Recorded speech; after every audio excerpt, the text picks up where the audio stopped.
ಮಾಡ್ತೇನೆ ಮಹೋದಯ. ನೀವು ಅವಾಗ್ಲೇ ಹೇಳಿದ್ರ ಭಗಿನಿ, ಉಷಾ ಭಗಿನಿ? ಇಲ್ಲ ಅಲ್ಲ, ಹೌದು ಹೌದು ಹೇಳಿದ್ರಲ್ಲ, ಇರ್ಲಿ. ಬೇರೆಯವ್ರ ಭಾಗ್ಯಲಕ್ಷ್ಮಿ ಭಗಿನಿ ರಿಪೀಟ್ ಮಾಡಿ, ಅನ್ಮ್ಯೂಟ್ ಮಾಡ್ಕೊಳ್ಳಿ.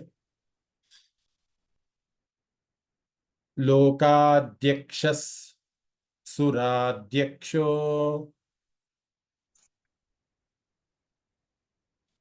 ಭಾಗ್ಯಲಕ್ಷ್ಮಿ ಭಗಿನಿ ರಿಪೀಟ್ ಮಾಡಿ. ನಾನು ಹೇಳಿದಾಗೆ ರಿಪೀಟ್ ಮಾಡಿ. ಲೋಕಾಧ್ಯಕ್ಷ ಸುರಾಧ್ಯಕ್ಷೋ ಲೋಕಾಧ್ಯಕ್ಷ ಸುರಾಧ್ಯಕ್ಷೋ 2 times ರಿಪೀಟ್ ಮಾಡಿ.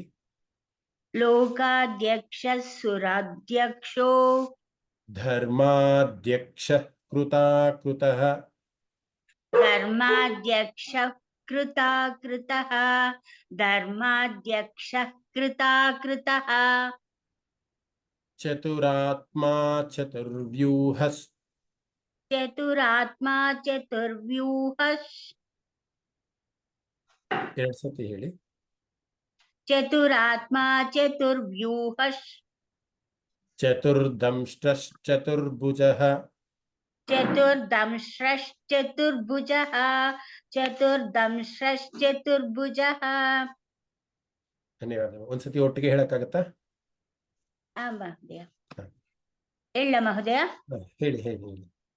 ಲೋಕಾಧ್ಯಕ್ಷ ಸುರಾಧ್ಯಕ್ಷೋ ಧರ್ಮಾಧ್ಯಕ್ಷ ಕೃತಾಕೃತ ಧರ್ಮಾಧ್ಯಕ್ಷ ಮಾದೀರ್ಘ ಧರ್ಮಾಧ್ಯಕ್ಷ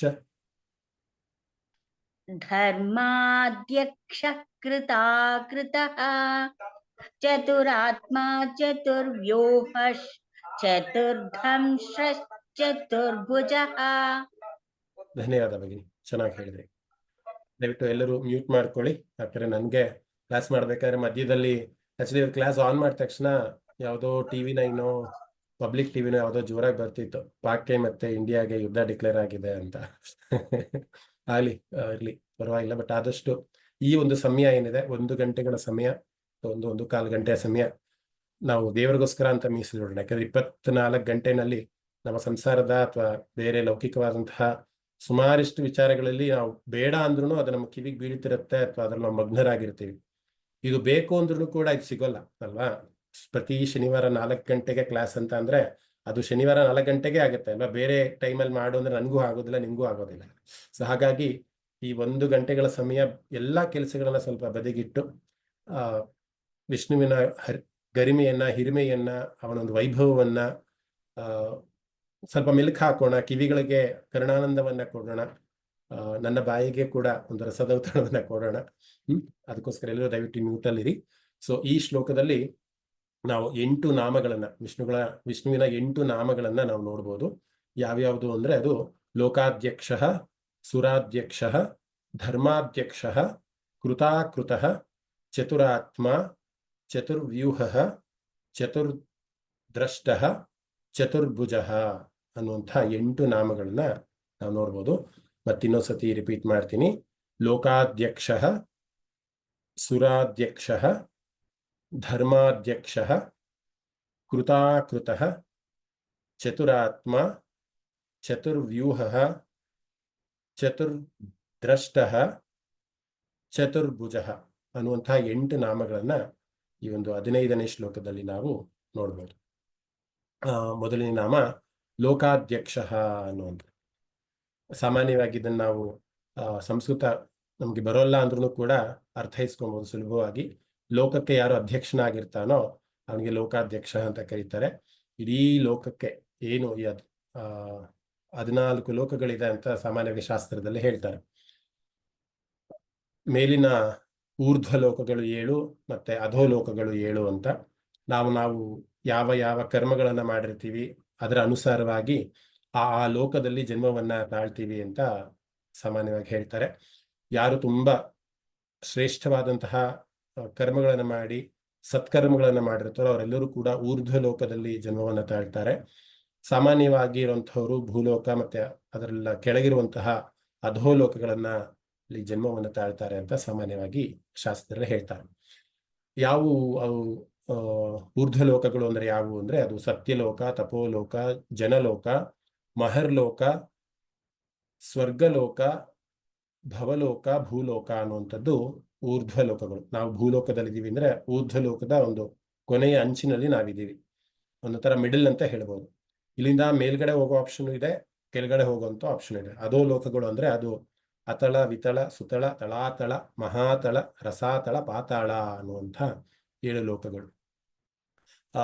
ಸಾಮಾನ್ಯವಾಗಿ ಈ ಸರ್ಪ ಅಥವಾ ಕ್ರಿಮಿ ಕೀಟಗಳು ಇವೆಲ್ಲವೂ ಕೂಡ ಆದಷ್ಟು ಅಧೋಲೋಕದಲ್ಲಿ ಜನ್ಮವನ್ನ ತಾಳ್ತಾರೆ. ಅಂದ್ರೆ ಕೆಟ್ಟ ಕೆಟ್ಟ ಕೆಲಸಗಳನ್ನ ಮಾಡಿ ವಿಕೃತ ಮನಸ್ಸಿನಲ್ಲಿ ಯಾರು ಮುಳುಗಿರ್ತಾರೆ ಅಂಥವರೆಲ್ಲರೂ ಕೂಡ ತಮ್ಮ ಜೀವನದಲ್ಲಿ ಕೆಳಮುಖವಾಗಿ ಸಂಚಲನ ಮಾಡ್ತಿರ್ತಾರೆ ಅಂತ. ನಾವು ಯಾವಾಗಲೂ ಕೂಡ ಊರ್ಧ್ವಮುಖವಾಗಿ ಸಂಚಾರವನ್ನು ಮಾಡಬೇಕು. ಇವತ್ತು ಭೂಲೋಕದಲ್ಲಿ ಇದ್ದೀವಿ ಅಂದ್ರೆ ಮುಂದಿನ ಲೋಕ ನಮ್ದು ಭವಲೋಕ ಆಗಿರ್ಬೇಕು ಅಥವಾ ಸ್ವರ್ಗಲೋಕ ಆಗಿರ್ಬೇಕು. ಭವಲೋಕ ಅಂದ್ರೆ ಸೂರ್ಯನ ಮೇಲಿನ ಒಂದು ಲೋಕ ಏನಿದೆಯಲ್ಲ ಅವಕ್ಕೆ ನಾವು ಭುವರ್ಲೋಕ ಅಂತಾನು ಕೂಡ ಕರಿತೀವಿ. ಸೊ ಹಾಗೆ ಸುವರ್ಲೋಕ, ಮಹರ್ಲೋಕ, ಜನಲೋಕ, ತಪೋಲೋಕ, ಯಾರು ತುಂಬಾ ಧ್ಯಾನವನ್ನು ಮಾಡಿ ಪರಮಾತ್ಮನ್ನ ಯಾರು ತುಂಬಾ ಪ್ರೀತಿಗೊಳಿಸಿರ್ತಾರೆ ಅವರೆಲ್ಲರೂ ಕೂಡ ತಪೋಲೋಕದಲ್ಲಿ ಜನ್ಮವನ್ನು ತಾಳ್ತಾರೆ. ಅದೊಂದು ಬಹಳಷ್ಟು ಒಂದು ವಿಭಿನ್ನವಾದಂತಹ ಒಂದು ಇಮ್ಯಾಜಿನೇಷನ್ ವರ್ಡ್ ಇದೆ. ಒಂದು ಬುಕ್ಕಲ್ಲಿ ನಾನು ಅದನ್ನ ಓದಿದ್ದೆ. ಯಾವ ಯಾವ ಸ್ತರದಲ್ಲಿ ಅಂದ್ರೆ ಯಾವ ಯಾವ ಸ್ಟೇಜ್ ಅಲ್ಲಿ ಮನುಷ್ಯ ಪ್ರಯಾಣ ಮಾಡ್ತಾನೆ ಆ ಸತ್ಯಲೋಕವನ್ನ ತಲುಪೋದಕ್ಕೆ. ಸತ್ಯಲೋಕ ಅಂತಂದ್ರೆ ನಿರ್ಗುಣ ನಿರಾಕಾರ ಪರಬ್ರಹ್ಮ ಕಾನ್ಶಿಯಸ್ನೆಸ್ ಅಂತ ನಾವೇನ್ ಹೇಳ್ತೀವಲ್ಲ, ಆ ಒಂದು ಮಟ್ಟದ ಬ್ರಹ್ಮನ್ ಅಂತ ನಾವೇನ್ ಹೇಳ್ತೀವಲ್ಲ, ಆ ಲೋಕವನ್ನ ತಲುಪೋದಕ್ಕೆ ಸುಮಾರಿಷ್ಟು ಯೋಜನೆಗಳನ್ನ ಮನುಷ್ಯ ದಾಟಿ ಹೋಗ್ಬೇಕಾಗತ್ತೆ. ಇಟ್ಸ್ ಲೈಕ್ ಅ ಪಾತ್, ಒಂದು ದಾರಿ ಅದು. ಮನುಷ್ಯ ತನ್ನ ದೇಹವನ್ನ ಕಳ್ಸ್ಕೊಂತಾನೆ, ನದಿಗಳನ್ನ ನೋಡ್ತಾನೆ, ಸರೋವರಗಳನ್ನ ನೋಡ್ತಾನೆ, ಸ್ವರ್ಗಗಳನ್ನ ನೋಡ್ತಾನೆ, ಪ್ರತಿಯೊಂದು ನೋಡ್ತಾ ನೋಡ್ತಾ ನೋಡ್ತಾ ಸತ್ಯಲೋಕಕ್ಕೆ ಪ್ರಯಾಣವನ್ನ ಮಾಡ್ತಾನೆ. ಯಾವ್ದಾದ್ರು ಒಂದು ನಾಮಕ್ಕೆ ಅದನ್ನ ತಗೊಂಡು ವಿಸ್ತಾರವಾಗಿ ಹೇಗೆ ಸತ್ಯಲೋಕದ ಪ್ರಯಾಣ ಹೇಗಿರುತ್ತೆ, ಏನೇನು ಕಂಡು ಬರುತ್ತೆ, ನಾವು ಈ ಲೋಕಗಳನ್ನ ದಾಟಿ ಹೋಗ್ಬೇಕಂದ್ರೆ ಅನ್ನೋದನ್ನ ಒಂದು ದಿನ ಅದನ್ನ ಎಕ್ಸ್ಪ್ಲೇನ್ ಮಾಡ್ತೀನಿ ಖಂಡಿತ. ಸೊ ಇವತ್ತಿನ ನಾಮ ಲೋಕಾಧ್ಯಕ್ಷ ಅನ್ನುವಂತಹ ನಾಮಕ್ಕೆ ಇಡೀ ಲೋಕ ಏನು 14 ಲೋಕಗಳು ಏನು ಹೇಳಿದಲ್ಲ, 14 ಲೋಕಗಳಿಗೂ ಕೂಡ ಅವನು ಯಜಮಾನನಾಗಿದ್ದಾನೆ ಅಥವಾ ಅವನೇ ಕಾರಣೀಭೂತನಾಗಿದ್ದಾನೆ, ಸಲಹು ಕೂಡ ಅವನೇ ಆಗಿದ್ದಾನೆ ಅಂತ. ನಾವು ಬರೀ ಭೂಲೋಕದಲ್ಲಿ ಇರುವಂತಹ ನಮ್ಮ ಒಂದು ಸಂಸಾರವನ್ನ ನಾವು ಕಾಪಾಡಿಕೊಳ್ಳೋದಕ್ಕೆ, ನಮ್ಮ ಸಂಸಾರದ ಯಜಮಾನರಿಗೆ ನಾವು ಆಗಿರೋದಕ್ಕೆ ತುಂಬಾ ಕಷ್ಟಪಡ್ತೀವಿ, ತುಂಬಾ ವ್ಯಥೆ ಪಡ್ತೀವಿ. ಆದರೆ ಎಲ್ಲಾ ಲೋಕಗಳು 14 ಲೋಕಗಳನ್ನೂ ಕೂಡ ಪ್ರತಿಯೊಂದು ಕ್ಷಣವೂ ಕೂಡ ಅವನ ಒಂದು ಯಜಮಾನತ್ವವನ್ನ ವಹಿಸ್ಕೊಂಡು ಎಲ್ಲಾ ಲೋಕದಲ್ಲಿ ಏನೇನ್ ಆಗ್ತಿದೆ, ಯಾರ್ಯಾರಿಗೆ ಏನೇನ್ ಬೇಕು ಬೇಡ ಎಲ್ಲವನ್ನೂ ಕೂಡ ನಿಯಂತ್ರಣದಲ್ಲಿ ಇಟ್ಕೊಳ್ಳುವಂತ ಒಂದು ಅಧ್ಯಕ್ಷತೆಯನ್ನ ಅವನು ವಹಿಸ್ಕೊಂಡಿದ್ದಾನೆ ಅನ್ನೋದಕ್ಕೆ ನಮ್ಮ ಪುರುಷೋತ್ತಮನಾದಂತಹ ವಿಷ್ಣುವಿಗೆ ನಾವು ಲೋಕಾಧ್ಯಕ್ಷ ಅಂತ ಕೂಡ ಕರಿತೀವಿ. ಅಂದ್ರೆ ಎಲ್ಲಾ ಲೋಕಗಳ ಪ್ರಭು ಅವನಾಗಿದ್ದಾನೆ ಅಂತ. ಆದಿಶಂಕರಾಚಾರ್ಯರು ಹೇಳ್ತಾರೆ, ಲೋಕಾನ್ ಅಧ್ಯಕ್ಷಯತಿ ಇತಿ ಲೋಕಾಧ್ಯಕ್ಷ ಅಂತ. ಲೋಕಾನ್ ಅಂತ ಅಂದ್ರೆ ಎಲ್ಲಾ ಲೋಕಗಳ ಒಂದು ಮೇಲ್ವಿಚಾರಣೆ ಆಗಿರ್ಬೋದು, ನಿಯಂತ್ರಣ ಆಗಿರ್ಬೋದು, ಅಥವಾ ಯಜಮಾನ ಆಗಿರ್ಬೋದು. ಸರ್ವೇಷಾಂ ಲೋಕಾನಾಂ ಪ್ರಾಧಾನ್ಯಂ ಉಪದ್ರಷ್ಟ ಇತಿ ಲೋಕಾಧ್ಯಕ್ಷ ಅಂತಲೂ ಕೂಡ ಒಂದು ಕಮೆಂಟ್ರಿ ಇದೆ. ಎಲ್ಲಾ ಲೋಕಗಳ ಒಂದು ಬೇಕು ಬೇಡಗಳನ್ನ ನಿವಾರಿಸುವಂತಹ ಒಂದು ಶಕ್ತಿಯನ್ನ ಹೊಂದಿರಕ್ಕಂತಹ ಪುರುಷೋತ್ತಮನಿಗೆ ನಾವು ಲೋಕಾಧ್ಯಕ್ಷ ಅಂತ ಕರಿತೀವಿ ಅನ್ನುವಂತಹ ಅದನ್ನ ಅರ್ಥೈಸ್ಕೊಬಹುದು. ಸಾಮಾನ್ಯವಾಗಿ ಎಲ್ಲಾ ನಾಮಗಳು ಕೂಡ ಒಂದು ಕಥೆಯನ್ನ ಹೇಳಿ ಆ ಒಂದು ನಾಮವನ್ನ ಅರ್ಥೈಸ್ಕೊಳ್ಳುವಂತಹ ಒಂದು ಚಿಂತನೆಯನ್ನ ಮಾಡ್ತಿದ್ವಿ. ಈ ಒಂದು ನಾಮಕ್ಕೂ ಕೂಡ ಕಥೆ ಅನ್ನೋದಕ್ಕಿಂತ ಒಂದು ಸನ್ನಿವೇಶವನ್ನ, ಅಂದ್ರೆ ಮಹಾಭಾರತದ ಒಂದು ಸನ್ನಿವೇಶ, ಅದು ಭಗವದ್ಗೀತೆಯ ಒಂದು ಸನ್ನಿವೇಶ, ಅಂದ್ರೆ ಭಗವದ್ಗೀತೆಯ ರಚನೆಯ ಒಂದು ಸನ್ನಿವೇಶವನ್ನ ನಿಮ್ಮ ಮುಂದೆ ಈ ನಾಮಕ್ಕೆ ಹೇಳಬೇಕು ಅಂತ ಅನ್ಕೊಂತೀನಿ. ನಿಮ್ಗೆಲ್ಲರೂ ಕೂಡ ಗೊತ್ತಿರೋ ಹಾಗೆ ಭಗವದ್ಗೀತೆ ಪವಿತ್ರವಾದಂತಹ ಒಂದು ಗ್ರಂಥ. ಆ ಒಂದು ಗ್ರಂಥದ ಹುಟ್ಟು ಹೇಗಾಯ್ತು ಅನ್ನೋದು ನಿಮ್ಗೆಲ್ಲರೂ ಕೂಡ ಗೊತ್ತಿದೆ. ಕೌರವರು ಮತ್ತೆ ಪಾಂಡವರ ಯುದ್ಧದ ಒಂದು ಘೋಷಣೆ ಆಗತ್ತೆ. ಯುದ್ಧ ಪ್ರಾರಂಭ ಆಗತ್ತೆ. ಮೊದಲೇ ದಿನ ಆ ಕಡೆ ಈ ಕಡೆ ಎರಡೂ ಸೈನ್ಯಗಳು ಕೂಡ ಸಿದ್ಧರಾಗಿರ್ತಾರೆ. ಈ ಕಡೆ ಅರ್ಜುನ ಮತ್ತೆ ಕೃಷ್ಣ ಸಾರಥಿಯಾಗಿ ಅರ್ಜುನ ನಿಂತಿರ್ತಾನೆ. ಅವರೆಲ್ಲರನ್ನೂ ಕೂಡ ಒಮ್ಮೆ ನೋಡಿ ಅವನಿಗೆ ದುಃಖ ಮರುಕಳಿಸುತ್ತೆ. ಏನೋ ಒಂದು ರಾಜ್ಯಕ್ಕೋಸ್ಕರ ಎಲ್ಲಾನು ಕೂಡ ಇದರ ಅವಶ್ಯಕತೆ ನನಗಿದೆಯಾ ಅನ್ನುವಂತಹ ಒಂದು ವಿಷಾದ ಕಾಡುತ್ತೆ. ಅರ್ಜುನ ವಿಷಾದ ಯೋಗ ಅಂತಾನೆ ಮೊದಲನೆಯ ಒಂದು ಅಧ್ಯಾಯದ ಒಂದು ಹೆಸರು. ಆ ವಿಷಾದವನ್ನ ಯಾವ ರೀತಿ ಕೃಷ್ಣ ಹೋಗ್ಲಾಡಿಸ್ತಾನೆ, ಯಾವ ರೀತಿ ಅರ್ಜುನನಿಗೆ ಮತ್ತೆ ತನ್ನ ಬಿಲ್ಲನ್ನ ಎತ್ತಿ ಯುದ್ಧವನ್ನ ಮಾಡಬೇಕು ಅಂತ ಪ್ರಚೋದನೆಯನ್ನ ಮಾಡ್ತಾನೆ ಅನ್ನೋದಕ್ಕೆ ಸಾಕ್ಷಿಯಾಗಿದೆ ನಮ್ಮ ಪವಿತ್ರವಾದಂತಹ ಭಗವದ್ಗೀತೆ. ಆ ಭಗವದ್ಗೀತೆಯಲ್ಲಿ ಇಂಥದ್ದು ಇಲ್ಲ ಅನ್ನೋದು ಖಂಡಿತ ಇಲ್ಲ. ಅದನ್ನ ಹೇಳ್ದಲ್ಲ, ಇಡೀ ಉಪನಿಷತ್ತನ್ನ ಕನ್ಸೈಸ್ ಆಗಿ ಅಥವಾ ತುಂಬಾ ಸಿಂಪಲ್ ಆಗಿ ನಮಗೆ ಕೊಟ್ಟಿರುವಂತಹ ಒಂದು ಗ್ರಂಥ ಏನಾದರೂ ಇದೆ ಅಂದ್ರೆ ಅದು ಭಗವದ್ಗೀತೆ ಅನ್ನುವಂತಹ ಒಂದು ಗ್ರಂಥ. ಅದಕ್ಕೋಸ್ಕರ ಎಲ್ಲರೂ ಕೂಡ ಭಗವದ್ಗೀತೆಯನ್ನ ಪಾರಾಯಣ ಮಾಡೋದನ್ನ ಕಲ್ತ್ಕೊಳ್ಳಿ, ಅಥವಾ ಭಗವದ್ಗೀತೆಯನ್ನ ಅರ್ಥವನ್ನ ಗ್ರಹಣ ಮಾಡುವಂತಹ ಒಂದು ರೂಢಿಯನ್ನ ಮಾಡ್ಕೊಳ್ಳಿ ಅಂತ ಎಲ್ಲರೂ ಕೂಡ ಹೇಳಲೇಬೇಕಾದಂತಹ ವಿಚಾರ. ಯಾಕೆಂದ್ರೆ ಅಲ್ಲಿ ಇಲ್ಲದೆ ಇರೋದು ಬೇರೆ ಇನ್ನೇನೂ ಇಲ್ಲ, ಎಲ್ಲವೂ ಕೂಡ ಇದೆ. ನೀವು ಯಾವ ಯಾವ ಆಂಗಲ್ ಅಲ್ಲಿ ಭಗವದ್ಗೀತೆಯನ್ನು ನೋಡ್ತೀರಾ, ಅಥವಾ ನೀವು ಯಾವ ಯಾವ ಫೀಲ್ಡ್ ಅಲ್ಲಿ ಇದ್ದೀರಾ ಆ ಫೀಲ್ಡ್, ನೀವು ಸೈನ್ಸ್ ಅಲ್ಲಿ ಇದ್ರೆ ಸೈನ್ಸ್, ಅಥವಾ ಸೋಷಿಯಲ್, ಅದು ಒಂದು ತುಂಬಾ ಚೆನ್ನಾಗಿದೆ. ನೀವು ಫಿಲಾಸಫಿಕಲ್ ಆಂಗಲ್ ಇಂದ ನೋಡ್ತೀರಾ ಅಂತ ಅಂದ್ರೆ ಒಂದೊಂದು ಶ್ಲೋಕನೂ ಕೂಡ ಇರುತ್ತೆ. ಆತ್ಮಜ್ಞಾನವನ್ನ ಹೇಳ್ತಾರೆ ಇಲ್ವಾ, ನೈನಂ ಚಿಂದಂತಿ ಶಸ್ತ್ರಾಣಿ ನೈನಂ ದಹತಿ ಪಾವಕಃ ನ ಚೈನಂ ಕ್ಲೇದಯಂತ್ಯಾಪಹ ನ ಶೋಷಯತಿ ಮಾರುತಃ. ಈ ಆತ್ಮ ಅನ್ನೋದು ಯಾವತ್ತೂ ಕೂಡ ಸಾವಿಲ್ಲ ಈ ಆತ್ಮಕ್ಕೆ ಅನ್ನುವಂತಹ ಒಂದು ಅರ್ಥವನ್ನ ಒಂದು ಫಿಲಾಸಫಿಕಲ್ ಆಂಗಲ್ ಅಲ್ಲೂ ಕೂಡ ಭಗವದ್ಗೀತೆ ಕೊಡ್ತಾ ಇರುತ್ತೆ. ಇಲ್ಲ ನೀವು ಪೊಲಿಟಿಕಲ್ ಆಂಗಲ್ ಅಲ್ಲಿ ನೋಡ್ತೀರಾ ಅಂತ ಅಂದ್ರೆ ಶ್ರೇಯಾನ್ ಸ್ವಧರ್ಮೋ ವಿಗುಣಃ ಪರಧರ್ಮಾತ್ ಸ್ವನುಷ್ಠಿತಾಃ ಧರ್ಮೋ ನಿಧನಂ ಶ್ರೇಯ ಪರಧರ್ಮೋ ಭಯಾವಹ ಅಂತ. ನಿನ್ನ ಧರ್ಮವನ್ನ, ನಿನ್ನ ಕ್ಷತ್ರಿಯ ಧರ್ಮವನ್ನ ನೀನು ಮಾಡ್ತಾ ಹೋಗು, ಅಲ್ಲಿ ನಿನಗೆಲ್ಲವೂ ಕೂಡ ಸಿಗ್ತಾ ಹೋಗುತ್ತೆ ಅಂತ ಅಷ್ಟು ವಿಸ್ತಾರವಾಗಿ. ನೀವು ಸೈಕಲಾಜಿಕಲ್ ಆಂಗಲ್ ಅಲ್ಲಿ ನೋಡ್ತೀರಾ ಅಂತ ಅಂದ್ರೆ, ಅಥವಾ ನೀವು ಸೈಕಲಾಜಿಕಲ್ ಸ್ಟೂಡೆಂಟ್ ಅಂತ ಅಂದ್ರೂ ಕೂಡ ಅದಕ್ಕೂ ಒಂದು ಶ್ಲೋಕ ಹಾಗೆ ಇರುತ್ತೆ. ಭಯಾದ್ರನಾದು ಪರತಂ ವಂಸ್ಯಂತೆ ತ್ವಾಂ ಮಹಾರಥಾಃ ಯೇಷಾಂ ಚ ಬಹುಮತೋ ಭೂತ್ವಾ ಯಾಸಸಿ ಲಾಘವಂ ಅಂತ. ಅಕಸ್ಮಾತ್ ನೀನೇನಾದ್ರೂ ಯುದ್ಧದ ಒಂದು ಸನ್ನಿವೇಶದಲ್ಲಿ ನೀನೇನೋ ಓಡ್ ಹೋದ್ರೆ ಆ ನಿನ್ನ ಗೌರವ ಎಷ್ಟು ಮಟ್ಟಿಗೆ ಹೋಗುತ್ತೆ, ನಿನ್ನ ಮನಸ್ಥಿತಿ ಯಾವ ರೀತಿ ಆಗತ್ತೆ ಅನ್ನೋದನ್ನ ಒಂದು ಎಷ್ಟು ಚೆನ್ನಾಗಿ ಒಂದೊಂದು ಶ್ಲೋಕದಲ್ಲೂ ಕೂಡ ಕಟ್ಟಿ ಕೊಡ್ತಾ ಇದ್ದಾನೆ ಪರಮಾತ್ಮ ಅಂದ್ರೆ ಅಷ್ಟು ಚೆನ್ನಾಗಿ ಕೊಡ್ತಾ ಹೋಗ್ತಾರೆ. ಪ್ರತಿಯೊಂದು ಪ್ರಾಕ್ಟಿಕಲ್ ಆಂಗಲ್ ಅಲ್ಲಿ, ಪರ್ಸನಲ್ ಆಂಗಲ್ ಅಲ್ಲಿ, ಲೀಡರ್ಶಿಪ್ ಆಂಗಲ್ ಅಲ್ಲಿ, ಎನ್ಲೈಟ್ಮೆಂಟ್ ಅಲ್ಲಿ, ಭಕ್ತಿಯಲ್ಲಿ, ಪ್ರತಿಯೊಂದಕ್ಕೂ ಒಂದೊಂದು ಶ್ಲೋಕಗಳಿದೆ ಭಗವದ್ಗೀತೆಯಲ್ಲಿ. ಯಾರದನ್ನ ಅಧ್ಯಯನ ಮಾಡ್ತಾರೋ, ಯಾರದನ್ನ ಅರ್ಥೈಸ್ಕೊಂತಾರೋ ಅವ್ರು ಯಾವುದೇ ರೀತಿಯ ಒಂದು ದುಃಖಕ್ಕೆ ಈಡಾಗೋದಿಲ್ಲ, ಯಾವುದೇ ಒಂದು ಡಿಪ್ರೆಷನ್ಗೆ ಹೋಗೋದಿಲ್ಲ, ಬೇರೆ ಇನ್ಯಾರೂ ಒಂದು ಅಡ್ವೈಸ್ ಮಾಡುವಂತಹ ಒಂದು ಅವಶ್ಯಕತೆನೇ ಅವ್ರಿಗೆ ಬರೋದಿಲ್ಲ. ಆ ರೀತಿಯ ಒಂದು ಎನ್ಲೈಟನ್ಮೆಂಟ್ ಅಂತ ಹೇಳ್ಬೋದು, ಅಥವಾ ಒಂದು ಪುನರ್ಜನ್ಮ ಅಂತಾನೆ ಹೇಳ್ಬೋದು. ಆ ಒಂದು ರೀತಿಯ ಒಂದು ಬದಲಾವಣೆ ಆಗತ್ತೆ ಮನುಷ್ಯನಲ್ಲಿ. ಸೊ ಅದಕ್ಕೋಸ್ಕರ ಭಗವದ್ಗೀತೆ ಅಧ್ಯಯನ ನಮ್ಮೆಲ್ಲರಿಗೂ ಕೂಡ ಈ ಒಂದು ಸಮಯದಲ್ಲಿ ಖಂಡಿತ ಅವಶ್ಯಕತೆ. ಯಾಕೆಂದ್ರೆ ಸೋಷಿಯಲ್ ಮೀಡಿಯಾ ಬಂದು ಬೇರೆ ಕಡೆ ಅಂದ್ರೆ ಮೊಬೈಲ್ ಮತ್ತೆ ಬೇರೆ ಇದೆಲ್ಲ ಬಂದು ನಮ್ಮನ್ನ ಭಗವಂತನಿಂದ ಸ್ವಲ್ಪ ದೂರ ಮಾಡಿಬಿಟ್ಟಿದೆ ನಮ್ಮನ್ನ. ನಾವು ಮುಂಚೆ ಅಟ್ಲೀಸ್ಟ್ ಮೊಬೈಲ್ ಇಲ್ಲದೆ ಇರ್ಬೇಕಂದ್ರೆ ನಾವು ಬುಕ್ಸ್ಗಳನ್ನ ಇಟ್ಕೊಳ್ತಾ ಇದ್ವಿ ಕೈಯಲ್ಲಿ. ಯಾರೋ ಪ್ರವಚನ ಮಾಡ್ತಾರೆ ಅಂದ್ರೆ ಹೋಗಿ ಕೂತ್ಕೊಂಡು ಕೇಳ್ತಾ ಇದ್ವಿ. ಇವತ್ತು ಕೂಡ ಪ್ರವಚನಕ್ಕೆ ಹೋಗ್ತೀವಿ, ಆದ್ರೆ ಮೊಬೈಲ್ ನೋಡ್ತಾ ಇರ್ತೀವಿ, ಅವ್ರ ಪ್ರವಚನ ಕೇಳ್ತಾ ಇರಲ್ಲ. ಅಂತಹ ಒಂದು ಪರಿಸ್ಥಿತಿ ಬಂದ್ಬಿಟ್ಟಿದೆ. ಯಾಕೆ ನಾನು ಈ ನಾಮಕ್ಕೆ ಇದೆಲ್ಲವೂ ಕೂಡ ಭಗವದ್ಗೀತೆಯನ್ನ ಹೇಳ್ತಾ ಇದ್ದೀನಿ ಅಂತ ಅಂದ್ರೆ, ಲೋಕಾಧ್ಯಕ್ಷ, ಪ್ರತಿಯೊಂದು ಲೋಕದಲ್ಲೂ ಕೂಡ, ಪ್ರತಿಯೊಂದು ಲೋಕದಲ್ಲಿ ಒಂದು ಜವಾಬ್ದಾರಿಯುತನಾಗಿ ಅವನು ಅವತಾರವನ್ನ ತಗೊಂಡು, ಅವತಾರದಲ್ಲಿ ಆ ಲೋಕಕ್ಕೆ ಏನು ಬೇಕು, ಆ ಲೋಕಕ್ಕೆ ಏನು, ಎಲ್ಲಿ ಅಧರ್ಮ ನಡೀತಾ ಇದೆ ಅಲ್ಲಿ ಧರ್ಮದ ಒಂದು ಸ್ಥಾಪನೆ ಮಾಡೋದಕ್ಕೋಸ್ಕರ ಅವತಾರ ಪುರುಷನಾಗಿ ಏನು ಬರ್ತಾನೆ. ಬರೀ ಭೂಲೋಕ ಅಂತಾನೆ ಇಲ್ಲ, ಎಲ್ಲಾ ಲೋಕದಲ್ಲೂ ಕೂಡ. ಮುಂದಿನ ನಾಮ ಇದೆ ಸುರಾಧ್ಯಕ್ಷ ಅಂತ. ಸುರರಿಗೆ ಏನಾದ್ರು ತೊಂದರೆ ಆಯ್ತಾ ಅಲ್ಲೊಂದು ಅವತಾರವನ್ನ ತಗೊಂತಾನೆ, ಅಲ್ಲೊಂದು ಪವಾಡವನ್ನ ಮಾಡ್ತಾನೆ. ಅಲ್ಲಿ ಏನು ಬೇಕು, ಏನಾಗ್ಬೇಕಾಗಿದೆ ಪ್ರತಿಯೊಂದನ್ನು ಕೂಡ, ಹೇಗೆ ಮನೆ ಯಜಮಾನ ಆ ಮನೆಯಲ್ಲಿ ಏನೇನು ಕೆಲಸಗಳಾಗಬೇಕಾಗಿದೆ, ಏನೇನು ಕಾರ್ಯಗಳಾಗಬೇಕಾಗಿದೆ, ಏನೇನು ಕರ್ಮಗಳಾಗಬೇಕಾಗಿದೆ ಅನ್ನೋದನ್ನ ಹೇಗೆ ಡಿಸೈಡ್ ಮಾಡ್ತಾನೋ, ಹಾಗೆ ಈ ಲೋಕಾಧ್ಯಕ್ಷನಾದಂತಹ ಮಹಾವಿಷ್ಣು ಕೂಡ ಎಲ್ಲಾ ಲೋಕಗಳಲ್ಲೂ ಯಾವ ಯಾವ ಜನರಿಗೆ ಯಾವ ಯಾವ ಜಾಗದಲ್ಲಿ ಏನೇನು ಆಗಬೇಕು ಅನ್ನೋದನ್ನ ಎಲ್ಲವನ್ನೂ ಕೂಡ ಅವನು ಪ್ಲಾನ್ ಮಾಡಿ ಇಟ್ಕೊಂಡಿರ್ತಾನೆ, ಅಥವಾ ಆ ಪ್ಲಾನ್ ಪ್ರಕಾರನೇ ನಡೀತಾ ಹೋಗ್ತಾನೆ ಅನ್ನೋದಕ್ಕೆ ಲೋಕಾಧ್ಯಕ್ಷ ಅನ್ನುವಂತಹ ನಾಮ ಸಾಕ್ಷಿ ಆಗ್ತಾ ಹೋಗುತ್ತೆ. ಅದಕ್ಕೋಸ್ಕರ ನಾವು ವಿಷ್ಣುವನ್ನ ಲೋಕಕ್ಕೆ ಅಧ್ಯಕ್ಷನಾಗಿದ್ದಾನೆ, ಲೋಕಾನ್ ಅಧ್ಯಕ್ಷಯತೀತಿ ಲೋಕಾಧ್ಯಕ್ಷ ಅಂತ ಶಂಕರರು ಹೇಳ್ತಾರೆ. ಸರ್ವೇಷಾಂ ಲೋಕಾನಾಂ ಪ್ರಾಧಾನ್ಯತೆ ಉಪದ್ರಷ್ಟಾ. ಎಲ್ಲಾ ಲೋಕಗಳು, ಬರೀ ಭೂಲೋಕ ಅಂತಾನೆ ಎಲ್ಲ ಏನು 14 ಲೋಕಗಳನ್ನ ಏನ್ ಹೇಳಿದೆ, 14 ಲೋಕನೂ ಬೇಕಾದ್ರೆ ನಾನು ಅದನ್ನ ಎಕ್ಸ್ಪ್ಲೈನ್ ಮಾಡ್ಬೇಕಂದ್ರೆ ಒಂದು ಅರ್ಧ ಗಂಟೆ ಬೇಕಾಗತ್ತೆ. ಬಟ್ ಇವತ್ತಿನ ಮಟ್ಟಿಗೆ ಒಂದೊಂದು ಲೋಕ 14 ಲೋಕಗಳಿದೆ ಅನ್ನೋದನ್ನ ತಿಳ್ಕೊಟ್ರೆ ಸಾಕು. ಅವೆಲ್ಲ ಹೇಳಿದಲ್ಲ, ಸರ್ಪಗಳು ಅವೆಲ್ಲ ಆ ರೀತಿ ಎಲ್ಲರೂ ಕೂಡ ಪಾತಾಳದಲ್ಲಿ ಅವರ ವಾಸಸ್ಥಾನ ಇರುತ್ತೆ. ತಳಾತಳ ಅಂತ ಅಂದ್ರೆ ಎಲ್ಲರೂ ರಾಕ್ಷಸರು, ಈ ಮಾಯಾವಿಗಳು, ಈ ಕುತಂತ್ರಿಗಳು ಎಲ್ಲರೂ ಕೂಡ ಆ ತಳಾತಳದ ಒಂದು ಲೋಕದಲ್ಲಿ ತಮ್ಮ ಜನನವನ್ನ ತಗೊಂತಾರೆ.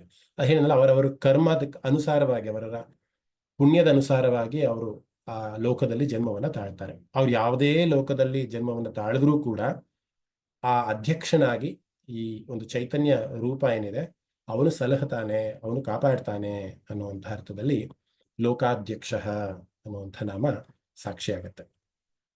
ಇನ್ನು ಮುಂದಿನ ನಾಮ ಸುರಾಧ್ಯಕ್ಷ ಅನ್ನುವಂಥದ್ದು. ಸುರರು ಅಂದ್ರೆ ನಿಮ್ಗೆ ಗೊತ್ತಿದೆ, ದೇವತೆಗಳು ಅನ್ನುವಂಥ. ಯಾಕೆ ದೇವತೆಗಳು ಬೇಕು? ಪ್ರಪಂಚದಲ್ಲಿ ಎಲ್ಲಾ ಮಳೆ ಬೆಳೆ ಅಥವಾ ಏನೇನು ಕೆಲಸಗಳಿದೆ ಎಲ್ಲವೂ ಕೂಡ ಒಂದು ಸಮತೋಲನದ ದೃಷ್ಟಿಯಿಂದ ಆಗ್ಬೇಕಂದ್ರೆ ಹೇಗೆ ಅಂದ್ರೆ, ಒಂದು ಕಂಪ್ನಿನಲ್ಲಿ ಒಂದು ಅಡ್ಮಿನಿಸ್ಟ್ರೇಟರ್ ಅಂತ ಒಂದು ಡಿಪಾರ್ಟ್ಮೆಂಟ್ ಇರುತ್ತೆ, ಫೈನಾನ್ಸ್ ಅಂತ ಒಂದು ಡಿಪಾರ್ಟ್ಮೆಂಟ್ ಇರುತ್ತೆ, ಅದೇ ತರ ಪ್ರೊಕ್ಯೂರ್ಮೆಂಟ್ ಅಂತ ಒಂದು ಡಿಪಾರ್ಟ್ಮೆಂಟ್ ಇರುತ್ತೆ. ಹೀಗೆ ಒಂದೊಂದು ಡಿಪಾರ್ಟ್ಮೆಂಟ್ ಇರುತ್ತೆ. ಎಲ್ಲರೂ ಕೂಡ ಒಬ್ಬ ಬಾಸ್ ಆದವನು ಅವನೇ ಎಲ್ಲಾ ಕೆಲಸಗಳನ್ನು ಕೂಡ ಮಾಡೋಕ್ಕಾಗಲ್ಲ ಅಲ್ವಾ? ಹಾಗೇನೆ ಈ ಪರಮಾತ್ಮನಂತಹ ಮಹಾವಿಷ್ಣು ಕೂಡ ಒಂದು ಡಿಪಾರ್ಟ್ಮೆಂಟ್ ಅಂತ ಮಾಡಿದ್ದಾನೆ. ಒಂದು ಸುರರು ಅಂದ್ರೆ ದೇವತೆಗಳನ್ನು ಸೃಷ್ಟಿ ಮಾಡಿ, ನೀವು ಗ್ರಹಗಳು, ನೀವು ನಕ್ಷತ್ರಗಳು, ಅಥವಾ ನೀವು ಅಗ್ನಿ, ವಾಯು, ಈ ರೀತಿ ಎಲ್ಲವನ್ನೂ ಕೂಡ ಸೃಷ್ಟಿ ಮಾಡಿ ಅವರಿಗೆ ಒಂದು ಕೆಲಸವನ್ನ ಆಯೋಜನೆ ಮಾಡಿದ್ದಾನೆ. ನಿಮ್ಮ ಕೆಲಸ ಇದು, ನೀವು ಮಾಡ್ಕೊಂಡು ಹೋಗ್ಬೇಕು, ಪ್ರಪಂಚವನ್ನ ಸಮತೋಲನವಾಗಿ ಇಟ್ಕೊಂಡಿರ್ಬೇಕು, ಸೃಷ್ಟಿದ ಒಂದು ಸ್ಥಿತಿ ಸಮತೋಲನದಿಂದ ಇರಬೇಕಾದ್ರೆ ಈ ಕೆಲಸಗಳಾಗಬೇಕಾಗಿದೆ ಅಂದ್ಬಿಟ್ಟು ಒಂದೊಂದು ಜವಾಬ್ದಾರಿಯನ್ನ ಪ್ರತಿಯೊಬ್ಬ ಸುರರಿಗೂ ಕೊಟ್ಟು, ಸುರರು ಅಂದ್ರೆ ದೇವತೆಗಳಿಗೂ ಕೊಟ್ಟು, ಈಗ ಮಳೆಗಾಲದಲ್ಲಿ ಮಳೆ ಆಗ್ಬೇಕು, ಬೇಸಿಗೆಯಲ್ಲಿ ಬಿಸಿಲು ಬರಬೇಕು ಅನ್ನೋದಾಗಿರ್ಬೋದು, ಅಥವಾ ನಕ್ಷತ್ರಗಳು, ಅಮಾವಾಸ್ಯೆ, ಪೌರ್ಣಮಿ ಎಲ್ಲವೂ ಕೂಡ ಅವನ ಒಂದು ಆಣತಿಯಂತೆ ಅಥವಾ ಅವನ ಒಂದು ನಿರ್ದೇಶನದಂತೆ ನಡೀತಾ ಇರುತ್ತೆ ಅನ್ನುವಂಥ ಅರ್ಥದಲ್ಲಿ ಸುರಾಧ್ಯಕ್ಷ. ಸುರರಿಗೂ ಕೂಡ ಅವನ ಅಧ್ಯಕ್ಷನಾಗಿದ್ದಾನೆ. ಬರೀ ಲೋಕಕ್ಕೆ ಅಧ್ಯಕ್ಷನಾಗಿರಲ್ಲ, ಕಂಪ್ನಿಗೆ ಬರೀ ಓನರ್ ಆಗಿಲ್ಲ ಅವನು. ಕಂಪ್ನಿ ಓನರ್ ಅಂತ ಅಂದ್ರೆ ಲೋಕಾಧ್ಯಕ್ಷ. ಇನ್ನು ಸುರಾಧ್ಯಕ್ಷ ಅಂತ ಅಂದ್ರೆ ಆ ಕಂಪ್ನಿಯಲ್ಲಿ ಯಾರ್ಯಾರು ಎಂಪ್ಲಾಯೀಸ್ ಇರ್ತಾರಲ್ಲ, ಸುರರು ಅಂದ್ರೆ ದೇವತೆಗಳು, ಅವರಿಗೂ ಕೂಡ ಅವನ ಅಧ್ಯಕ್ಷನಾಗಿದ್ದಾನೆ, ಅವನು ಕೂಡ ಅವರು ಬಾಸ್ ಆಗಿದ್ದಾನೆ ಅನ್ನುವಂಥ ಅರ್ಥದಲ್ಲಿ. ಆ ದೇವತೆಗಳೂ ಕೂಡ ಎಷ್ಟೋ ಸತಿ ತೊಂದರೆಗಳನ್ನ ಅನುಭವಿಸ್ಕೊಂತಾರೆ ಅಥವಾ ಸಂಕಟಗಳಲ್ಲಿ ಏನೋ ವ್ಯಥೆ ಪಡ್ತಾರೆ. ಹಾಗೆ ಅವರ ಸಂಕಟಗಳೆಲ್ಲರಿಗೂ ಕೂಡ ಒಂದೇ ಪರಿಹಾರ, ಅದು ಶ್ರೀಮನ್ ನಾರಾಯಣ ಅನ್ನುವಂಥ. ಅಂದ್ರೆ ನಾರಾಯಣ ಅಂತ ಹೆಸರು ಆ ಬ್ರಹ್ಮನ್ ಅನ್ನುವಂಥದ್ದು, ಅಥವಾ ಅವನೇ ಸೃಷ್ಟಿ ಮಾಡಿರುವಂತಹ ಒಂದು ಪ್ರಪಂಚ ಅನ್ನುವಂಥದ್ದು. ಸೊ ಎಲ್ಲಾ ದೇವತೆಗಳಿಗೂ ಅವನೇ ಅಧಿಕಾರಿಯಾಗಿದ್ದಾನೆ, ಯಜಮಾನನಾಗಿದ್ದಾನೆ. ಅವನು ಆಣತಿಯಂತೆ ಎಲ್ಲಾ ದೇವತೆಗಳು ಕೂಡ ಕೆಲಸ ವಹಿಸ್ಕೊಂಡು ಅವರವರ ಕೆಲಸವನ್ನ ಅವರು ಚಾಚು ತಪ್ಪದಲ್ಲೇ ಮಾಡ್ತಾರೆ. ಅದು ವಾಯುದೇವ ಆಗಿರ್ಬೋದು, ಅಗ್ನಿದೇವ ಆಗಿರ್ಬೋದು, ಅಥವಾ ಬೇರೆ ಇತರ ದೇವತೆಗಳಾಗಿರ್ಬೋದು, ಇಂದ್ರ ಆಗಿರ್ಬೋದು, ಎಲ್ಲವನ್ನೂ ಕೂಡ ಸಮತೋಲನದಲ್ಲಿ ಪ್ರಪಂಚವನ್ನ ಇಟ್ಕೊಂಡಿರ್ಬೇಕು ಅನ್ನುವಂತಹ ದೃಷ್ಟಿಯಿಂದ ಅವರವರ ಕೆಲಸಗಳನ್ನ ಅವ್ರು ಮಾಡ್ತಿದ್ದಾರೆ ಅನ್ನುವಂತಹ ಒಂದು ನಾಮಕ್ಕೆ ನಾವು ಸುರಾಧ್ಯಕ್ಷ ಅಂತ ನಾಮ ಇದೆ. ಈ ಒಂದು ನಾಮಕ್ಕೆ ಅನುಕೂಲವಾಗುವಂತೆ ಅಥವಾ ಹೊಂದುವಂತೆ ಒಂದು ಕಥೆಯನ್ನ ಇವತ್ತು ನಾನು ನಿಮ್ಮೆದುರಿಗೆ ವ್ಯಕ್ತಪಡಿಸ್ತಾ ಇದ್ದೀನಿ. ಸಾಮಾನ್ಯವಾಗಿ ಈ ಒಂದು ಕತೆ ನಿಮ್ಗೆ ಕೇಳಿರೋಕ್ಕಿಲ್ಲ ಅಂತ ಅನ್ಸುತ್ತೆ. ಬಹಳ ಒಂದು ರೋಚಕವಾದಂತಹ ಇಂಟ್ರೆಸ್ಟಿಂಗ್ ಸ್ಟೋರಿ ಅಂತಾನೆ ಹೇಳ್ಬೋದು. ನಿಮ್ಗೆಲ್ಲರೂ ಕೂಡ ಗೊತ್ತಿರೋ ಹಾಗೆ ದೇವತೆಗಳಿಗೆ ರಾಜ ಅಥವಾ ದೇವತೆಗಳಿಗೆ ಒಬ್ಬ ಮಿಡಲ್ ಬಾಸ್ ಅಂತ ನಾವೇನ್ ಹೇಳ್ತೀವಲ್ಲ, ಅದಕ್ಕೆ ಅಧ್ಯಕ್ಷನಾಗಿರೋನು ಅಥವಾ ಅದಕ್ಕೆ ಕಾರಣರಾಗಿರೋನು ನಮ್ಮ ಇಂದ್ರ ಪದವಿಯನ್ನ ಇಟ್ಕೊಂಡು, ಇಂದ್ರ ಎಲ್ಲಾ ದೇವತೆಗಳು ಅವರ ಕೆಲಸಗಳನ್ನು ಮಾಡ್ತಿದ್ದಾರ ಅನ್ನುವಂತಹ ಒಂದು ಅರ್ಥದಲ್ಲಿ ಇಂದ್ರ ಅವನ ಒಂದು ಕೆಲಸವನ್ನ ಮಾಡ್ತಿರ್ತಾನೆ ಅಂತ ನಿಮ್ಗೆಲ್ಲರೂ ಕೂಡ ಗೊತ್ತಿದೆ. ಆದ್ರೆ ಅವೆಲ್ಲ ಹೇಳಿದ್ನಲ್ಲ, ಸುರರು ಕೂಡ ಒಂದು ಬಾರಿ ತಪ್ಪು ಮಾಡ್ತಾರೆ ಅಂತ.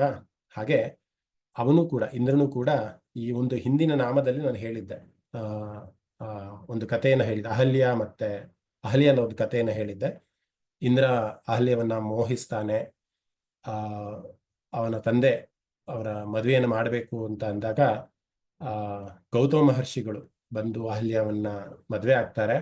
ಮದುವೆ ಆದ ನಂತರವೂ ಕೂಡ ಆ ಇಂದ್ರನಿಗೆ ಅಹಲ್ಯ ಮೇಲೆ ಆಸೆ ಹೋಗಿರೋದಿಲ್ಲ. ಆ ಕತೆ ನಿಮ್ಗೆ ವಿಸ್ತಾರವಾಗಿ ಹೇಳಿದೆ, ಪ್ರೀವಿಯಸ್ ರೆಕಾರ್ಡಿಂಗ್ ಅಲ್ಲೂ ಕೂಡ ಇದೆ, ಸಾಧ್ಯ ಆದ್ರೆ ಕೇಳಿ. ಯಾಕಂದ್ರೆ ಆ ಕತೆ ಎತ್ಕೊಂಡ್ರೆ ಈ ಕತೆ ಹೇಳೋದಕ್ಕೆ ಕಷ್ಟ ಆಗತ್ತೆ, ಆ ಒಂದು ಕಾರಣದಿಂದ. ಸೊ ಈ ಒಂದು ಸನ್ನಿವೇಶದಿಂದ ಅಂದ್ರೆ ಅಹಲ್ಯವನ್ನ ಮತ್ತೆ ಅವನು ಹೋಗಿ ಮೋಹಿಸಿ ಅಥವಾ ಒಂದು ಸಂಪರ್ಕದ ಒಂದು ಸ್ಥಿತಿನಲ್ಲಿ ಇದ್ದದಕ್ಕೆ ಅವನಿಗೆ ಒಂದು ಶಾಪ ಕೊಡ್ತಾರೆ ಗೌತಮರು. ತನ್ನ ಇಡೀ ದೇಹ ಯೋನಿ ರೂಪವಾಗಿ ಇದು ಕನ್ವರ್ಟ್ ಆಗಲಿ ಅನ್ನುವಂತಹ ಒಂದು ಶಾಪವನ್ನ ಕೊಡ್ತಾರೆ. ಆ ರೀತಿಯ ಒಂದು ಮುಖವನ್ನ ಇಟ್ಕೊಂಡು ಅಥವಾ ಆ ರೀತಿಯ ಒಂದು ಧಾರಣೆಯನ್ನ ಇಟ್ಕೊಂಡು ಅವನು ಸ್ವರ್ಗ ಲೋಕಕ್ಕೆ ಹೋಗೋದಕ್ಕಾಗೋದಿಲ್ಲ. ಯಾಕೆಂದ್ರೆ ಎಲ್ಲರೂ ಕೂಡ ಅವನು ಆಡ್ಕೊಂತಾರೆ ಅನ್ನೋ ದೃಷ್ಟಿಯಿಂದ ಅವನು ಕದ್ದು ಕೂತ್ಕೊಂತಾನೆ. ಅಂದ್ರೆ ಸ್ವರ್ಗ ಲೋಕದಿಂದ ಅವನು ಮಾಯ ಆಗ್ತಾನೆ. ಅಂದ್ರೆ ಒಂದಿಷ್ಟು ಕಾಲಗಳ ಕಾಲ ಅವನು ಇಂದ್ರ ಪದವಿ ವೇಕೆಂಟ್ ಆಗಿರುತ್ತೆ. ಯಾರು ಕೂಡ ಇಂದ್ರ ಪದವಿಯಲ್ಲಿ ಇರೋದಿಲ್ಲ. ಯಾವುದೋ ಒಂದು ಪೋಸ್ಟ್ ಅಲ್ಲಿ ಯಾರೋ ಒಬ್ರು ಇಲ್ಲ ಅಂದಾಗ ಆ ಕೆಲಸಗಳು ಆಗ್ತಾ ಇರಲ್ಲ, ಅಥವಾ ಆ ಲೋಕಕ್ಕೆ ಸಂಬಂಧಪಟ್ಟಂತಹ ವೈರಿಗಳು ಯಾರಿರ್ತಾರೆ ಅವರು ಬಂದು ಆಕ್ರಮಣ ಮಾಡೋಕ್ಕೆ ಸ್ಟಾರ್ಟ್ ಮಾಡ್ತಾರೆ. ಸೊ ಹಾಗೆ ವೃತಾಸುರ ಅನ್ನುವಂತಹ ಒಬ್ಬ ರಾಕ್ಷಸ ಇಂದ್ರನ ಇಲ್ಲದೆ ಇರುವಂತಹ ಒಂದು ಸಮಯವನ್ನ ನೋಡಿಕೊಂಡು ದೇವತೆಗಳ ಮೇಲೆ ಒಂದು ಅಟ್ಯಾಕ್ ಅನ್ನ ಮಾಡ್ತಾನೆ. ಅಂದ್ರೆ ಅವನಿಗೆ ಒಂದು ವೀಕ್ನೆಸ್ ಗೊತ್ತಾಗತ್ತೆ, ಓಕೆ ಇಂದ್ರ ಇಲ್ಲ, ಈಗ ನಾವು ಸ್ವರ್ಗವನ್ನು ಕೂಡ ನಾವು ನಮ್ಮ ಕೈವಶ ಮಾಡ್ಕೊಬಹುದು ಅಂದ್ಬಿಟ್ಟು ವೃತಾಸುರ ಒಂದು ಒಂದು ದೇವತೆಗಳ ಒಂದು ನಾಶಕ್ಕೆ ಪ್ರಯತ್ನ ಮಾಡ್ತಾನೆ. ಆಗ ಎಲ್ಲರೂ ಕೂಡ ಒಂದು ಚಿಂತಾಕ್ರಾಂತರಾಗ್ತಾರೆ, ಏನು ನಮ್ಮ ಇಂದ್ರನೂ ಕೂಡ ಇಲ್ಲ, ಈಗ ದೈತ್ಯರು ಬಂದು ನಮ್ಮ ವಿನಾಶಕ್ಕೆ ಕಾರಣರಾಗ್ತಿದ್ದಾರೆ, ಏನ್ ಮಾಡ್ಬೇಕು ಈಗ ಅಂತ ಒಂದು ಚಿಂತೆಯನ್ನು ಮಾಡಿ ಅವರು ಬ್ರಹ್ಮನ ಬಳಿ ಹೋಗ್ತಾರೆ. ಯಾಕಂದ್ರೆ ಬ್ರಹ್ಮ ಸೃಷ್ಟಿಕರ್ತ ಅನ್ನಲ್ವಾ, ಬ್ರಹ್ಮನ ಬಳಿ ಇರ್ತಾರೆ ಅಂತ ಒಂದು ಕತೆ ಹೇಳಿದ್ರೆ ವಿಷ್ಣು ಹತ್ರ ಹೋಗ್ತಾರೆ ಅಂತ ಇನ್ನೊಂದು ಕಥೆಯನ್ನು ಕೂಡ ಹೇಳುತ್ತೆ. ಅದಕ್ಕೆ ವಿಷ್ಣು ಏನ್ ಮಾಡ್ತಾರೆ, ಒಂದು ಆಲೋಚನೆಯನ್ನು ಮಾಡ್ತಾರೆ, ಯಾರು ಇಂದ್ರನ ಪದವಿಗೆ ಸೂಕ್ತರಾಗಿರುವಂತಹ ಪರ್ಯಾಯವಾಗಿರುವಂತವ್ರು ಯಾರಿದ್ದಾರೆ ಅಂತ. ಸೊ ನಹುಷ ಅನ್ನುವಂತಹ ಒಬ್ಬ ಮಾನವ ಭೂಲೋಕದಲ್ಲಿ ಇರ್ತಾನೆ. ಅವನು ಚಂದ್ರವಂಶದ ಸಂಜಾತ. ನಿಮಗೆ ಗೊತ್ತಿರೋ ಹಾಗೆ ಮಹಾಭಾರತದಲ್ಲಿ ಬರುವಂತಹ ವಂಶಜರಿರ್ತಾರೆ, ಯಯಾತಿ ಮತ್ತೆ ವೃಷಪರ್ವ ಅನ್ನುವಂತಹ ಒಂದು ಸಂತತಿ. ಆ ಒಂದು ವಂಶವೃಕ್ಷವನ್ನು ಕೂಡ ನಾನು ಯಾವಲೋ ಒಂದು ಕ್ಲಾಸಲ್ಲಿ ಹೇಳಿದ್ದೆ ನಿಮಗೆ. ಚಂದ್ರವಂಶದ ಇಡೀ ವಂಶವನ್ನ ನಾನು ಒಂದ್ಸತಿ ಎಕ್ಸ್ಪ್ಲೈನ್ ಮಾಡಿದ್ದೆ. ಸೊ ಆ ಒಂದು ವಂಶದಲ್ಲಿ ಜನಿಸಿದವನು ನಹುಷ ಅನ್ನುವಂತಹ ಒಬ್ಬ ರಾಜ. ತುಂಬಾ ಧರ್ಮನಿಷ್ಠ, ಜ್ಞಾನವಂತ, ತಪಸ್ವಿ, ಬಹಳ ಜ್ಞಾನವನ್ನ ವಶಿಷ್ಠರ ಹತ್ರ ಅವನು ಯೋಗ ವಿದ್ಯಾಭ್ಯಾಸವನ್ನ ಮಾಡಿ ಎಲ್ಲಾ ಜ್ಞಾನವನ್ನು ಕೂಡ ಬಹಳ ತುಂಬಾ ಸಂಪಾದನೆ ಮಾಡಿದ್ದ. ಅವನು ಎಷ್ಟರ ಮಟ್ಟಿಗೆ ಪ್ರಖ್ಯಾತಿ ಆಗಿದ್ದ ಅಂತ ಅಂದ್ರೆ ಎಲ್ಲಾ ದೇವತೆಗಳಿಗೂ ಕೂಡ ಅವನೊಂದು ಪರಿಚಯ ಇತ್ತು. ಯಾವ ರೀತಿ ರಾಜ್ಯಭಾರವನ್ನ ಮಾಡಬೇಕು, ಯಾವ ರೀತಿ ಧರ್ಮವನ್ನ ಕಾಪಾಡಬೇಕು, ಯಾವ ರೀತಿ ಶಾಸ್ತ್ರಗಳನ್ನ, ಯಜ್ಞಗಳನ್ನ, ಪೂಜೆಗಳನ್ನ ಮಾಡಬೇಕು, ತಪಸ್ಸಿನ ಜ್ಞಾನವಾಗಿರ್ಬೋದು, ಧರ್ಮನಿಷ್ಠೆ ಆಗಿರ್ಬೋದು, ಪ್ರತಿಯೊಂದರಲ್ಲೂ ಕೂಡ ಸುಸಂಸ್ಕೃತನಾಗಿ ಬಹಳ ಅಚ್ಚುಕಟ್ಟಾಗಿ ರಾಜ್ಯವನ್ನ ನಿಭಾಯಿಸ್ತಾ ಇದ್ದ. ಸೊ ಅಲ್ಲಿ ಮಹಾವಿಷ್ಣು ಒಂದು ಸಲಹೆಯನ್ನ ಕೊಡ್ತಾರೆ, ಈ ಒಂದು ಮಟ್ಟಕ್ಕೆ ಅಥವಾ ಈ ಒಂದು ಪರಿಸ್ಥಿತಿಗೆ ನಹುಷನನ್ನ ನಾವು ಇಂದ್ರನ ಪದವಿಗೆ ಟೆಂಪರರಿಯಾಗಿ ಅವನನ್ನ ನಾವು ನಿಯೋಜನೆ ಮಾಡಿದ್ರೆ ಈ ಒಂದು ಸನ್ನಿವೇಶಕ್ಕೆ ಪರಿಹಾರ ಸಿಕ್ತಾಗತ್ತೆ ಅಂತ ಅಂದ್ಬಿಟ್ಟು ನಹುಷನನ್ನ ಎಲ್ಲಾ ದೇವತೆಗಳು, ಋಷಿಗಳು ಕೂಡ ಸಂಪರ್ಕವನ್ನ ಮಾಡ್ತಾರೆ. ಮೊದಲಿಗೆ ನಹುಷ ಒಪ್ಕೊಳ್ಳೋದಿಲ್ಲ, ಯಾಕೆಂದ್ರೆ ಅವನು ಬಹಳ ಜ್ಞಾನಿ, ಬುದ್ಧಿವಂತ ಆಗಿರೋದ್ರಿಂದ ಅಯ್ಯೋ ನಾನು ದೇವತೆಗಳಿಗೆ ಒಬ್ಬ ನಾಯಕನಾಗಿರ್ತೀನಿ ಅನ್ನುವಂತಹ ಒಂದು ಉತ್ಸಾಹ ನನಗೆ ಖಂಡಿತ ಇಲ್ಲ, ನಾನು ಇರುವಂತಹದ್ರಲ್ಲಿ ನಾನು ಬಹಳ ತೃಪ್ತನಾಗಿದ್ದೀನಿ, ಬೇಡ ಅಂತ ಮೊದಲ ಬಾರಿಗೆ ನಿರಾಕರಿಸ್ತಾನೆ. ಆದ್ರೆ ಎಲ್ಲಾ ಋಷಿಗಳು, ಇವರೆಲ್ಲರೂ ಕೂಡ ಕೇಳ್ಕೊಂತಾರೆ, ನಾವು ಇಂದ್ರನಿಗೆ ಹವಿಸ್ಸನ್ನ ಕೊಡ್ತೀವಿ. ಈಗ ಮಳೆ ಬೆಳೆ ಎಲ್ಲವೂ ಕೂಡ ಆಗ್ಬೇಕು ಅಂತ ಅಂದ್ರೆ ನಾವು ಮಾಡುವಂತಹ ಪೂಜೆಗಳಲ್ಲಿ ನಾವು ಹವಿಸ್ಸನ್ನ ಕೊಡುವಂತಹ ಒಂದು ಪ್ರತೀತಿ ಇರುತ್ತೆ. ಸೊ ಹಾಗೆ ನೀನು ಮಾಡ್ತಿರುವಂತಹ ಎಲ್ಲಾ ಒಳ್ಳೆ ಕೆಲಸಗಳಿಗೆ ನಮ್ಮ ಒಂದು ಯಜ್ಞದ ಒಂದು ಹವಿಸ್ಸು ಏನಿದೆ ಎಲ್ಲವೂ ಕೂಡ ನಿನಗೆ ಅರ್ಪಿತವಾಗತ್ತಪ್ಪ, ನೀನು ದಯವಿಟ್ಟು ಇಂದ್ರ ಪದವಿನ ನೀನು ಒಪ್ಕೋ ಅಂತ ಬಲವಂತ ಮಾಡ್ತಾರೆ. ಹಾಗೆ ಅವನು ನಹುಷನು ಕೂಡ ಇಂದ್ರ ಪದವಿಗೆ ಹೋಗೋದಕ್ಕೆ ಒಪ್ಕೊಂತಾನೆ. ಆಕ್ಚುಲಿ ಟ್ವಿಸ್ಟ್ ಆಗೋದೇ ಇಲ್ಲಿಂದ ಕತೆ. ಒಂದ್ಸತಿ ಇಂದ್ರ ಪದವಿ ಸಿಕ್ತು ಅಂದಾಗ ಅವನಿಗೆ ಎಲ್ಲಾ ರೀತಿಯ ಅಹಂಕಾರಗಳು ಅವನ್ನ ಆವರಿಸ್ಕೊಳ್ಳೋಕೆ ಸ್ಟಾರ್ಟ್ ಆಗತ್ತೆ. ಅಲ್ಲಿನ ವೈಭೋಗ, ಅಲ್ಲಿನ ಒಂದು ಇದು ಏನು, ಅವನು ಧರ್ಮನಿಷ್ಠನಾಗಿದ್ದ, ಜ್ಞಾನಿಯಾಗಿದ್ದ, ತಪಸ್ವಿಯಾಗಿದ್ದ, ಧರ್ಮದಲ್ಲಿ ತುಂಬಾ ಪ್ರಬಲನಾಗಿದ್ದ, ಎಲ್ಲವೂ ಕೂಡ ತದ್ವಿರುದ್ಧವಾಗಿ ವರ್ತನೆ ಆಗಕ್ಕೆ ಸ್ಟಾರ್ಟ್ ಆಗತ್ತೆ.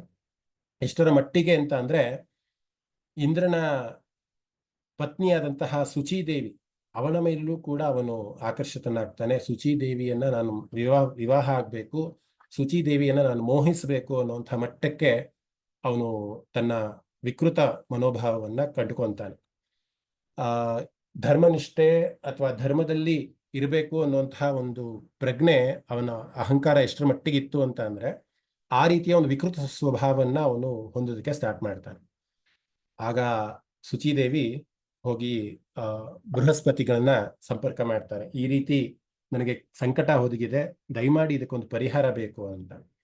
ಆಗ ಬೃಹಸ್ಪತಿ ಅಂದ್ರೆ ಗುರು ಅನ್ನುವಂತಹ ಬೃಹಸ್ಪತಿರು ಕೂಡ ಕರೆದು ಹೇಳ್ತಾರೆ ನಹುಷನಿಗೆ, ನೀನ್ ಮಾಡ್ತಾ ಇರೋಂಥದ್ದು ಸರಿಯಲ್ಲ, ನಿನ್ನನ್ನ ನಾವು ನಿಯೋಜಿಸಿರೋದು ಎಲ್ಲರೂ ಕೂಡ ಧರ್ಮವನ್ನ ಸ್ಥಾಪನೆ ಮಾಡಬೇಕು, ಧರ್ಮಯುತವಾಗಿ ನಡಿಬೇಕು ಅಂತ. ಆದ್ರೆ ನೀನು ಪರಸ್ತ್ರೀಯರ ಮೋಹ ಅಂದ್ರೆ ಇಂದ್ರನ ಹೆಂಡತಿ ಶುಚಿ ಬಂದು ಪರಸ್ತ್ರೀ ಆಗ್ತಾಳೆ, ಅವನ್ನೇ ನೀನು ಮೋಹಿಸ್ಬೇಕು, ಅವನ್ನೇ ಕೂಡ ಅನುಭವಿಸ್ಬೇಕು ಅನ್ನುವಂತಹ ಒಂದು ಕೆಟ್ಟ ಒಂದು ಆಲೋಚನೆಗೆ ನೀನು ಬಿದ್ದಿದ್ಯಾ, ಅದು ಖಂಡಿತ ನೀನು ತಪ್ಪು ಮಾಡ್ತಿದ್ಯಾ ಅಂತ ಬುದ್ಧಿ ಹೇಳ್ತಾರೆ ಬೃಹಸ್ಪತಿಗಳು.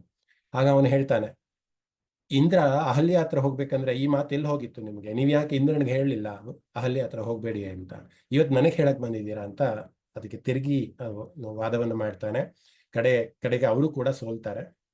ಆದ್ರೆ ಈ ಶುಚಿದೇವಿ ಒಂದು ಉಪಾಯವನ್ನ ಮಾಡ್ತಾಳೆ. ಏನು ಉಪಾಯ ಅಂತ ಅಂದ್ರೆ,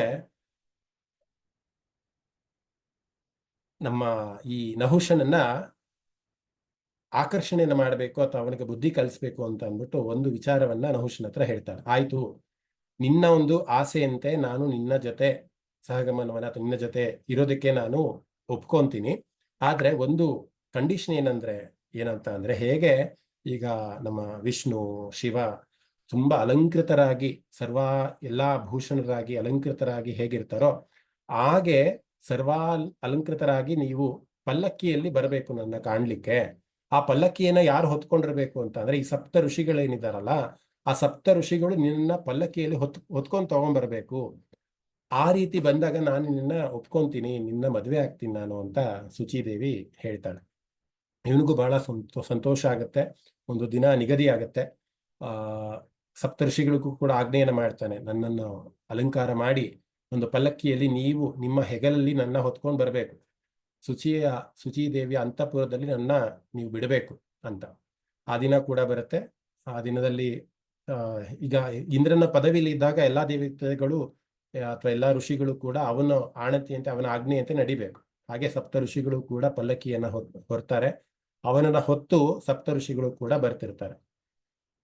ಇವನಿಗೆ ಎಷ್ಟು ಆತುರ ಅಂತ ಅಂದ್ರೆ, ಶುಚಿಯನ್ನ ನೋಡ್ಬೇಕು, ಕಾಣ್ಬೇಕು, ಅವಳನ್ನ ಸೇರ್ಬೇಕು ಅಂತ ಆತುರ ಎಷ್ಟರ ಮಟ್ಟಿಗಿತ್ತು ಅಂತ ಅಂದ್ರೆ, ಈ ಸಪ್ತ ಋಷಿಗಳಿಗೆ ಬೈತಾನೆ, ಎಷ್ಟು ನಿಧಾನವಾಗಿ ಹೋಗ್ತಾ ಇದ್ದೀರಾ, ಬೇಗ ಹೋಗಿ ಅಂತ. ಸರ್ಪ ಅಂತ ಸಂಸ್ಕೃತದಲ್ಲಿ ಸರ್ಪ ಅಂತ ಅಂದ್ರೆ ತ್ವರೆಯ ಅಂತ ಅಂದ್ರೆ ಬೇಗ ಹೋಗು, ಫಾಸ್ಟ್ ಆಗಿ ಹೋಗು ಅಂತ ಎರಡು ಅರ್ಥ ಬರುತ್ತೆ. ಸರ್ಪ ಅಂತ ಅಂದ್ರೆ ಒಂದು ಸ್ನೇಕ್ ಅಥವಾ ಹಾವು ಅನ್ನುವಂತ ಒಂದು ಅರ್ಥ, ಅಥವಾ ಇನ್ನೊಂದು ಬೇಗ ಹೋಗು, ಗೋ ಫಾಸ್ಟ್ ಅನ್ನುವಂತಹ ಅರ್ಥ, ಎರಡು ಅರ್ಥ ಬರುತ್ತೆ ಸರ್ಪ ಅಂತ. ಅಷ್ಟು ಹೇಳಿದ್ರು ಕೂಡ ಇವರು ಮಂದಗತಿಯಲ್ಲೇ ಹೋಗ್ತಿರ್ತಾರೆ ಸಪ್ತಋಷಿಗಳು ಕೂಡ. ಇವನಿಗೆ ಕೋಪ ಬರುತ್ತೆ. ಕೋಪ ಬಂದು ಏನ್ ಮಾಡ್ತಾನೆ, ನಹುಷ ತನ್ನ ಎಡಗಾಲಲ್ಲಿ ಅಗತ್ಯ ಮುನಿಗಳನ್ನ ಒದಿತಾನೆ. ಎಷ್ಟು ಸತಿ ಹೇಳ್ಬೇಕು ನಿಂಗೆ ಬೇಗ ಹೋಗು ಅಂತ, ಇನ್ನೂ ಅಷ್ಟು ನಿಧಾನವಾಗಿ ಹೋಗ್ತಿದ್ಯೇನ. ತನ್ನ ಕಾಲಲ್ಲಿ ಆ ಸಪ್ತಋಷಿಗಳಲ್ಲಿ ಒಬ್ಬರಾದಂತಹ ಅಗತ್ಯ ಋಷಿಗಳನ್ನ ಕಾಲಿನಲ್ಲಿ ಒದಿತಾನೆ. ಆ ಕಾಲಲ್ಲಿ ಒದ್ದಾಗ ಅಗತ್ಯ ಋಷಿಗಳಿಗೆ ಎಷ್ಟು ಕೋಪ ಬರುತ್ತೆ. ಇವ್ನು ಮಾಡ್ತಾ ಇರೋದೇ ಅನಾಚಾರ ಅಲ್ಲ, ಇವ್ನು ಮಾಡ್ತಾ ಇರೋದೇ ಅಧರ್ಮ. ಅದರಲ್ಲೂ ಕೂಡ ಇವನು ಹೊತ್ತು ನಾವು ಕರ್ಕೊಂಡು ಹೋಗ್ತಾ ಇದ್ದೀವಿ. ಕರ್ಕೊಂಡು ಹೋಗಿನೂ ಕೂಡ ಅವನ ಕಾಲಲ್ಲಿ ನಮ್ಮನ್ನ ಒದಿತಾನೆ ಅಂತ ಅಂದ್ರೆ ಎಷ್ಟು ಸಾಮಾನ್ಯವಾಗಿ ಎಲ್ಲರಿಗೂ ಕೂಡ ಕೋಪ ಬಂದೇ ಬರುತ್ತೆ. ಹಾಗೆ ಅಗತ್ಯರಿಗೂ ಕೂಡ ಒಂದು ರೀತಿಯ ಒಂದು ಕೋಪ ಅಥವಾ ಒಂದು ಇದು ಬರುತ್ತೆ. ಅವನು ಏನು ಸರ್ಪ ಅಂತ ಇದ್ನಲ್ಲ, ಅಂದ್ರೆ ಗೋ ಫಾಸ್ಟ್ ಅಥವಾ ಬೇಗ ಹೋಗು ಅಂತ, ಅದೇ ಒಂದು ಪದವನ್ನ ಇಟ್ಕೊಂಡು ಶಪಿಸ್ತಾರೆ ನಹುಷನ್ನ. ನೀನು ಭೂಲೋಕದಲ್ಲಿ ಸರ್ಪನಾಗಿ ಜನ್ಮವನ್ನ ತಾಳು, ಕೆಟ್ಟ ಹುಳುವಾಗಿ ಬೃಹತ್ ಸರ್ಪವಾಗಿ ನೀನು ಭೂಲೋಕದಲ್ಲಿ ಜನ್ಮವನ್ನ ತಾಳು ಈಗಲೇ ಅಂತ ಅಂದ್ಬಿಟ್ಟು ಶಾಪವನ್ನ ಕೊಡ್ತಾರೆ. ಆ ಒಂದು ಪಲ್ಲಕ್ಕಿಯಿಂದ ಆ ಕ್ಷಣವೇ ಅವನು ಉದುರು ಹೋಗ್ತಾನೆ ಆ ಶಾಪಕ್ಕೆ. ಯಾಕೆಂದ್ರೆ ಋಷಿಮುನಿಗಳ ಶಾಪ ಅಥವಾ ಅವರ ಒಂದು ಕೋಪಕ್ಕೆ ಯಾರೂ ಕೂಡ ನಿಲ್ಲೋದಕ್ಕಾಗೋದೇ ಇಲ್ಲ. ಹಾಗಾಗಿ ಅವನು ಮತ್ತೆ ಭೂಲೋಕದಲ್ಲಿ ಬಂದು ಬೀಳ್ತಾನೆ, ಒಂದು ಕೆಟ್ಟ ಹುಳುವಾಗಿ. ಅಂದ್ರೆ ಹೇಳಿದ್ನಲ್ಲ, ಕೆಟ್ಟತನ ಒಂದು ಲಿಮಿಟ್ ಅಥವಾ ಒಂದು ಬೌಂಡ್ರಿ ಅಂತ ಎಲ್ಲದಕ್ಕೂ ಕೂಡ ಇರುತ್ತೆ. ಅದನ್ನ ಮೀರಿ ಹೋದಾಗ ಯಾರು ಕೂಡ ಏನೂ ಮಾಡ್ಲಿಕ್ಕಾಗೋದಿಲ್ಲ. ಸೊ ಋಷಿಯನ್ನ ಕಾಲಲ್ಲಿ ಒದಿಯುವಂತಹ ಮಟ್ಟಕ್ಕೆ ಶುಚಿದೇವಿಯನ್ನ ಮೋಹಿಸುವಂಥದ್ದೇ ದೊಡ್ಡ ತಪ್ಪು. ಅಥವಾ ಆ ಒಂದು ಸ್ಥಾನದಲ್ಲಿ ಕೂತ್ಕೊಂಡು ಧರ್ಮವನ್ನ ಕಾಯ್ಬೇಕಾದನ್ನೇ ಅಧರ್ಮಿಯಾಗಿ ಅಹಂಕಾರಿಯಾಗಿ ತನ್ನ ಒಂದು ಬರೀ ಒಂದು ಮೋಜಿನ ಒಂದು ಇದರಲ್ಲಿ ಇರೋದೇ ಒಂದು ದೊಡ್ಡ ತಪ್ಪು. ಅದರಲ್ಲೂ ಕೂಡ ಋಷಿಗಳಿಗೆ ಪಾದದಿಂದ ಒದಿತಾನೆ ಅಂತ ಅಂದ್ರೆ ಅದು ಒಂದು ವಿಕೋಪನೆ ಅಥವಾ ಒಂದು ಮೀರಿದ ಒಂದು ಸ್ವಭಾವನೆ ಅಂತಾನೆ ಹೇಳ್ಬೋದು. ಹಾಗಾಗಿ ಅವನು ಒಂದು ಹಾವಿನ ಒಂದು ರೂಪದಲ್ಲಿ ಭೂಲೋಕದಲ್ಲಿ ಜನ್ಮವನ್ನ ತಾಳ್ತಾರೆ. ಬಹಳಷ್ಟು ದಿನಗಳ ಕಾಲ ಅವನು ಧ್ಯಾನವನ್ನ ಮಾಡ್ತಾನೆ, ತಪಸ್ಸನ್ನ ಮಾಡ್ತಾನೆ. ಯಾಕೆಂದ್ರೆ ಆ ಒಂದು ಕ್ಷಣಕ್ಕೆ ಅವನಿಗೆಲ್ಲವೂ ಕೂಡ ಅರಿವಾಗತ್ತೆ, ಮುಂಚೆ ನಾನು ಎಂತಹ ಜ್ಞಾನಿಯಾಗಿದ್ದೆ, ಎಂತಹ ಬುದ್ಧಿವಂತನಾಗಿದ್ದೆ, ಎಂತಹ ಒಂದು ಧರ್ಮನಿಷ್ಠನಾಗಿದ್ದೆ. ಆದ್ರೆ ಎಲ್ಲೋ ಒಂದು ಸರಿ ಮೋಹನನ್ನ ಆವರಿಸ್ತು, ಅಥವಾ ಈ ರೀತಿಯ ಸ್ವರ್ಗದ ಒಂದು ಲಕ್ಸುರಿಯಸ್ ಲೈಫ್ ಏನಿತ್ತಲ್ಲ, ಎಲ್ಲರೂ ಕೂಡ ನೋಡಿ, ನಾವು ಕೂಡ ಮನುಷ್ಯರಿಗೆ ಬಡತನದಲ್ಲಿದ್ದಾಗ ಸಾಮಾನ್ಯವಾಗಿ ಎಲ್ಲರೂ ಕೂಡ ಅಬ್ಸರ್ವ್ ಮಾಡಿರ್ಬೋದು. ಬಡತನದಲ್ಲಿದ್ದಾಗ ನಾವೆಲ್ಲರೂ ಕೂಡ ದುಡ್ಡಿಗೆ ಬೆಲೆಯನ್ನ ಕೊಡ್ತಿರ್ತೀವಿ, ಸಂಬಂಧಗಳಿಗೆ ಬೆಲೆಯನ್ನ ಕೊಡ್ತಿರ್ತೀವಿ, ಎಲ್ಲದಕ್ಕೂ ಕೂಡ ಒಂದು ಬೆಲೆ ಅಂತ ನಾವು ನಿಗದಿಯಾಗಿ ಪಡಿಸಿರ್ತೀವಿ. ಯಾವಾಗ ನಮಗೆ ದುಡ್ಡು ಬಂತು, ಯಾವಾಗ ನಮಗೆ ಲಕ್ಸುರಿಯಸ್ ಜೀವನ ಬಂತು, ಆಗ ಎಲ್ಲೋ ಒಂದ್ ಕಡೆ ನಮಗೆ ಗೊತ್ತಿಲ್ಲದ ಹಾಗೆ ನಮಗೆ ಅಹಂಕಾರ ಅನ್ನೋದು ಆವರಿಸ್ತಾ ಹೋಗುತ್ತೆ. ಆ ಅಹಂಕಾರ ಎಷ್ಟರ ಮಟ್ಟಿಗೆ ಹೋಗುತ್ತೆ ಅಂತಂದ್ರೆ ನಮ್ಮನ್ನ ಹೆಲ್ಪ್ ಮಾಡಿದವರಾಗಿರ್ಬೋದು ಅಥವಾ ನಮ್ಮನ್ನ ನೋಡ್ಕೊಂಡವರಾಗಿರ್ಬೋದು, ತಂದೆ ತಾಯಿಗಳಾಗಿರ್ಬೋದು, ಎಲ್ಲರನ್ನೂ ಕೂಡ ತುಚ್ಛವಾಗಿ ಕಾಣುವಂತಹ ಒಂದು ಪರಿಸ್ಥಿತಿಗೆ ನಾವು ಹೋಗ್ತೀವಿ. ಅದು ಇಟ್ಸ್ ಅ ಸೈಕಾಲಜಿ ಹೇಳ್ಬೇಕಂತ. ಆದ್ರೆ ಯಾರು ತುಂಬಾ ಜ್ಞಾನಿಯಾಗಿರ್ತಾನೆ, ಯಾರು ತುಂಬಾ ಪ್ರಜ್ಞಾವಂತನಾಗಿರ್ತಾನೆ, ಅಂಥವನು ಆ ರೀತಿ ಮಾಡೋದಿಲ್ಲ. ಎಷ್ಟೇ ಆಸ್ತಿ, ಐಶ್ವರ್ಯ, ಹಣ ಎಲ್ಲವೂ ಕೂಡ ಇದ್ರೂ ಕೂಡ ನಾನು ಎಲ್ಲಿಂದ ಬಂದೆ ಅನ್ನೋದನ್ನ ಅವನು ಮರೆಯೋದಿಲ್ಲ. ಹಾಗೆ ನಹುಷನು ಕೂಡ ನಾನು ಏನಾಗಿದ್ದೆ ಮುಂಚೆ ಅನ್ನೋದನ್ನ ಪ್ರಜ್ಞಾವಂತನಾಗಿದ್ದಿದ್ರೆ ಪ್ರಾಬ್ಲಿ ಇಂದ್ರ ಪದವಿ ಇನ್ನಷ್ಟು ವರ್ಷಗಳ ಕಾಲ ಅವನು ಇಂದ್ರ ಪದವಿಯಲ್ಲಿ ಇರ್ತಾ ಇದ್ನೋ ಏನೋ ಗೊತ್ತಿಲ್ಲ. ಆದ್ರೆ ತನ್ನ ಅಹಂಕಾರದಿಂದ ಆ ಒಂದು ಪಟ್ಟ ಏನಿತ್ತು, ಆ ಒಂದು ಅವಕಾಶ ಏನಿತ್ತು, ಅದನ್ನ ಅವನು ಅಂದ್ರೆ ಕಳ್ಕೊಳ್ಳುವಂತಹ ಒಂದು ಪ್ರಮೇಯ ಬಂತು. ಅದಾದ ನಂತರ ಬಹಳಷ್ಟು ವರ್ಷಗಳ ಕಾಲ ಅವನು ತಪಸ್ಸನ್ನ ಮಾಡ್ತಾನೆ. ಅವೆಲ್ಲ ಹೇಳಿದಾಗ ಅವನು ಚಂದ್ರವಂಶದ ವಂಶಜನ ಆದ್ರಿಂದ ಅವನ ಶಾಪ ವಿಮುಕ್ತಿ ಯಾವ ರೀತಿ ಆಯ್ತು ಅಂತ ಅಂದ್ರೆ, ಸಾಮಾನ್ಯವಾಗಿ ಪಾಂಡವರು ತಮ್ಮ ಎಲ್ಲಾ ರಾಜ್ಯ ಕೋಶಾದಿಗಳನ್ನೆಲ್ಲ ಬಿಟ್ಟು ಹಿಮಾಲಯಕ್ಕೆ ಪ್ರಯಾಣವನ್ನ ಬೆಳೆಸಿರ್ತಾರೆ. ಆಗ ಭೀಮನ ಒಂದು ಸ್ಪರ್ಶದಿಂದ, ಭೀಮನ ಕಾಲಿನ ಒಂದು ಸ್ಪರ್ಶದಿಂದ ಅವನು ಮುಕ್ತನಾಗ್ತಾನೆ. ಅಂದ್ರೆ ಭೀಮನ್ನ ಆಕ್ಚುಲಿ ಅವನು ಆ ಹಾವಿನ ರೂಪದಲ್ಲಿ ಸುತ್ತಾಕ್ಬಿಡ್ತಾನೆ, ಭೀಮನನ್ನ ಕಟ್ಟಾಕ್ಬಿಡ್ತಾನೆ ಅವನು. ಯಾಕೆ ಕಟ್ಟಾಕ್ತಾನೆ ಅಂದ್ರೆ ನಿನ್ನ ಸ್ಪರ್ಶ ಅಥವಾ ನಿನ್ನ ಒಂದು ಸಾನ್ನಿಧ್ಯದಿಂದ ನನಗೆ ಮೋಕ್ಷ ಸಿಗಬೇಕು ಅಂತ ಕೇಳ್ಕೊಂತಾನೆ. ಧರ್ಮನ ಹತ್ರ ಒಂದು ಸಂವಾದ ನಡೆಯುತ್ತೆ ಇವನಿಗೂ, ಆ ಹಾವಿಗೂ ಮತ್ತೆ ಹಾವು ಅಂತ ಅಂದ್ರೆ ನಹುಷನಿಗೂ ಮತ್ತೆ ಧರ್ಮರಾಯನಿಗೂ. ನಾನು ನಿನ್ನ ವಂಶಜನಾಗಿದ್ದೇನೆ, ಈ ರೀತಿ ನನ್ನ ಕತೆ ಇದೆ, ನನ್ನ ಬ್ಯಾಕ್ಗ್ರೌಂಡ್ ಇದೆ, ದಯವಿಟ್ಟು ನನಗೆ ಮತ್ತೆ ಮೋಕ್ಷ ಸಿಗಬೇಕು ಅಂತ ಅಂದ್ರೆ ನೀವೇನು ಧರ್ಮರಾಯ ಅಂತ ಏನು ಅನ್ಸ್ಕೊಂಡಿದ್ದೀರ ಅಥವಾ ನಿಮ್ಮ ಒಂದು ಆಶೀರ್ವಾದದಿಂದ, ನಿಮ್ಮ ಒಂದು ಸ್ಪರ್ಶದಿಂದ, ನಿಮ್ಮೊಂದು ಆಲಿಂಗನೆಯಿಂದ ನನಗೆ ಈ ಒಂದು ಶಾಪ ಮತ್ತೆ ಹೋಗ್ಬೇಕಾಗಿದೆ ಅಂತ ಬೇಡ್ಕೊಂಡಾಗ ಮತ್ತೆ ಅವರು ಆಶೀರ್ವಾದವನ್ನ ಮಾಡ್ತಾರೆ ಪಾಂಡವರು, ಯುಧಿಷ್ಠಿರ ಇವರೆಲ್ಲರೂ ಕೂಡ. ನಂತರ ಅವನು ಮತ್ತೆ ರಾಜನಾಗಿ ಬಹಳಷ್ಟು ವರ್ಷಗಳ ಕಾಲ ಭೂಲೋಕದಲ್ಲಿ ತನ್ನ ಒಂದು ಜೀವನವನ್ನು ಮಾಡಿ ದೇಹತ್ಯಾಗವನ್ನು ಮಾಡ್ತಾನೆ. ನಾನು ಯಾಕೆ ಈ ಒಂದು ಕಥೆಯನ್ನ ಈ ಒಂದು ನಾಮಕ್ಕೆ ಸುರಾಧ್ಯಕ್ಷ ಅನ್ನುವಂಥ ನಾಮಕ್ಕೆ ಹೇಳಿದೆ ಅಂತ ಅಂದ್ರೆ, ಸುರರು ಅಂದ್ರೆ ದೇವತೆಗಳಿಗೂ ಕೂಡ ಅಧ್ಯಕ್ಷನ ಅವನೇ ಆಗಿದ್ದಾನೆ ಅಂತ. ಈಗ ಎಲ್ಲರೂ ಕೂಡ ಇಂದ್ರ ಪದವಿಯಲ್ಲಿ ಯಾರೂ ಇಲ್ಲ ಅಂತ ಹೋದಾಗ ವಿಷ್ಣುನ ಹೋಗಿ ಸಂಪರ್ಕವನ್ನು ಮಾಡಿದಾಗ ವಿಷ್ಣು ಹೇಳ್ತಾನೆ, ಇಂಥವನು ಯಾರೋ ಒಬ್ಬ ಇದ್ದಾನೆ, ಅವನು ಇದಕ್ಕೆ ಆಪ್ಟ್ ಆಗಿದ್ದಾನೆ ಅಥವಾ ಇದಕ್ಕೆ ಈ ಒಂದು ಕೆಲಸಕ್ಕೆ ನಿಯೋಜಿಸಬಹುದು ಅಂತ ಅವನೇ ಸಲಹೆಯನ್ನ ಕೊಡ್ತಾನೆ. ಅದೇ ರೀತಿ ಅದನ್ನ ಉಳಿಸ್ಕೊಳ್ಳುವಂಥದ್ದು ಅಥವಾ ಅದನ್ನ ಬೆಳೆಸ್ಕೊಳ್ಳುವಂಥದ್ದು ನಮ್ಮಲ್ಲೇ ಇರುತ್ತೆ. ಈಗ ನಮಗೆ ಮನುಷ್ಯ ಜನ್ಮವನ್ನ ಕೊಟ್ಟಿದ್ದಾನೆ ದೇವರು. ಈ ಮನುಷ್ಯ ಜನ್ಮದಲ್ಲಿ ನಾವು ಯಾವ ಕರ್ಮಗಳನ್ನ ಮಾಡಿ, ಸತ್ಕರ್ಮಗಳನ್ನ ಮಾಡಿ ನಾವು ಮುಕ್ತಿಯನ್ನ ಪಡ್ಕೊಳ್ಬಹುದು ಅನ್ನೋದನ್ನು ಕೂಡ ಶಾಸ್ತ್ರಗಳಲ್ಲಿ ಅವನು ನಮಗೆ ಕೊಟ್ಟಿದ್ದಾನೆ. ಭಗವದ್ಗೀತೆ ಆಗಿರ್ಬೋದು, ಉಪನಿಷತ್ ಆಗಿರ್ಬೋದು, ವೇದಗಳಾಗಿರ್ಬೋದು, ಎಲ್ಲರಲ್ಲೂ ಕೂಡ. ಹಾಗೆ ಕೈಗೆ ಮೊಬೈಲನ್ನು ಕೊಟ್ಟಿದ್ದಾನೆ ಅಥವಾ ಬೇರೆ ಇನ್ಯಾರೋ ಸಹವಾಸ, ಸಂಘ ದೋಷ ಎಲ್ಲವನ್ನು ಕೂಡ ಕೊಟ್ಟಿದ್ದಾನೆ. ಆಯ್ಕೆ ಮಾಡ್ಕೊಳ್ಳುವಂಥದ್ದು ನಮಗೆ ಬಿಟ್ಟಿರುವಂತಹ ಒಂದು ವಿಚಾರವಾಗಿದೆ ಅಲ್ವಾ. ಹಾಗೆ ಸುರಾಧ್ಯಕ್ಷನಾಗಿ ಅವನ ಅಧ್ಯಕ್ಷತೆಯಲ್ಲಿ ಎಲ್ಲರಿಗೂ ಕೂಡ ಸಮಾನವಾಗಿ ನೋಡುವಂತಹ, ಕಾಣುವಂತಹ ಅಥವಾ ಸಲಹಿ ಕಾಪಾಡುವಂತಹ ಒಂದು ಕಾರ್ಯವನ್ನು ಅವನು ಮಾಡ್ತಿರ್ತಾನೆ. ಆದ್ರೆ ನಮ್ಮ ಕರ್ಮಗಳ ಅನುಸಾರವಾಗಿ ನಾನು ಹೇಳಿದಾಗಲೇ 14 ಲೋಕಗಳಿರ್ತವೆ ಅಂತ. 14 ಲೋಕಗಳಲ್ಲಿ ಯಾವ ಲೋಕನ ನಾವು ಹೋಗಿ ಸೇರ್ಬೇಕು, ಸತ್ಯ ಲೋಕಕ್ಕೆ ನಾನು ಹೋಗಿ ಸೇರ್ಬೇಕಂದ್ರೆ ಎಷ್ಟು ಲೋಕಗಳನ್ನು ನಾನು ದಾಟಬೇಕು ಅನ್ನುವಂತಹ ಒಂದು ಪ್ರಯತ್ನ. ಇಲ್ಲಿಂದ ನಾನು ಕಾಶಿಗೆ ಹೋಗ್ಬೇಕು ಅಂತ ಅಂದ್ರೆ ನಾನು ಹಾಗೆ ಹೋಗಕ್ಕಾಗೋದಿಲ್ಲ ಅಲ್ವಾ. ಇಲ್ಲಿಷ್ಟು ಯೋಜನೆಗಳಿದೆ, ಎಷ್ಟು ಕಿಲೋಮೀಟರ್ಗಳಿದೆ, ಅದನ್ನು ನಡೆದೇ ನಾನು ಕಾಶಿಗೆ ಸಾಗಬೇಕಾಗಿದೆ. ಅದು ಬಸ್ಸಲ್ಲಾಗಿರ್ಬೋದು, ಫ್ಲೈಟಲ್ಲಾಗಿರ್ಬೋದು ಅಥವಾ ಕಾಲ್ನಡಿಗೆಯಲ್ಲಾಗಿರ್ಬೋದು. ಹಾಗೆ ಈ ಸತ್ಯ ಲೋಕ ಅನ್ನೋದೊಂದು ಲೋಕ ಇದೆ ಅಂದಾಗ ನಮ್ಮ ಕರ್ಮಗಳ ಮುಖಾಂತರ, ನಮ್ಮ ಆಲೋಚನೆಗಳ ಮುಖಾಂತರ, ನಮ್ಮ ಸತ್ಕರ್ಮಗಳ ಮುಖಾಂತರ ನಾವು ಆ ಪರಮಾತ್ಮನನ್ನ ಕಾಣಬೇಕು, ಮುಕ್ತಿಯನ್ನು ಹೊಂದಬೇಕು ಅಂತ ಅಂದಾಗ ಆ ಸುರಾಧ್ಯಕ್ಷನ ಮೊರೆಯನ್ನ ಹೋಗಿ ಸುರರನ್ನ ಮೊದಲು ನಾವು ಸ್ಯಾಟಿಸ್ಫೈ ಮಾಡಿ, ಆ ಸುರರು ಹೋಗಿ ರಿಪೋರ್ಟ್ ಮಾಡ್ತಾರೆ ಅಧ್ಯಕ್ಷನಿಗೆ, ಇಂತಹವರು ನಹುಷ ಅಂತವರು ಬಹಳ ಸಜ್ಜನರು, ಅವರು ನಿನ್ನನ್ನ ಸೇರೋದಕ್ಕೆ ಬಹಳ ಉತ್ಸುಕರಾಗಿದ್ದಾರೆ ಅಂತ. ಹಾಗೆ ಒಂದು ಕಂಪ್ನಿಯಲ್ಲಿ ಹೇಗೆ ಒಬ್ಬ ಟೀಮ್ ಲೀಡರ್ ಇರ್ತಾನೆ, ಅವನು ಹೋಗಿ ಹೇಗೆ ಮ್ಯಾನೇಜರ್ ರಿಪೋರ್ಟ್ ಮಾಡ್ತಾನೋ ಅಥವಾ ಮ್ಯಾನೇಜರ್ ಹೋಗಿ CEO ರಿಪೋರ್ಟ್ ಮಾಡ್ತಾನೋ, ಹಾಗೆ ಎಲ್ಲವಕ್ಕೂ ಒಂದು ಹೈರಾರ್ಕಿ ಅಂತ ಇರುತ್ತೆ.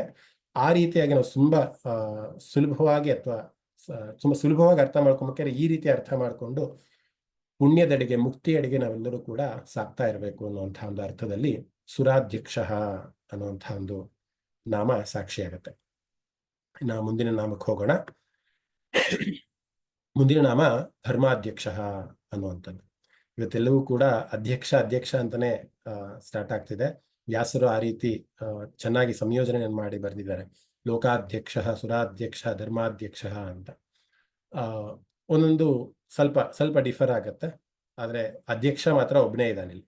ಭಗವಾನ್ ಶ್ರೀಮನ್ ನಾರಾಯಣ ಅನ್ನೋನೇ ಅಧ್ಯಕ್ಷನಾಗಿ ಇದ್ದಾನೆ. ಸೊ ಇಲ್ಲಿ ಧರ್ಮಾಧ್ಯಕ್ಷ ಅನ್ನುವಂತಹ ಒಂದು ನಾಮ.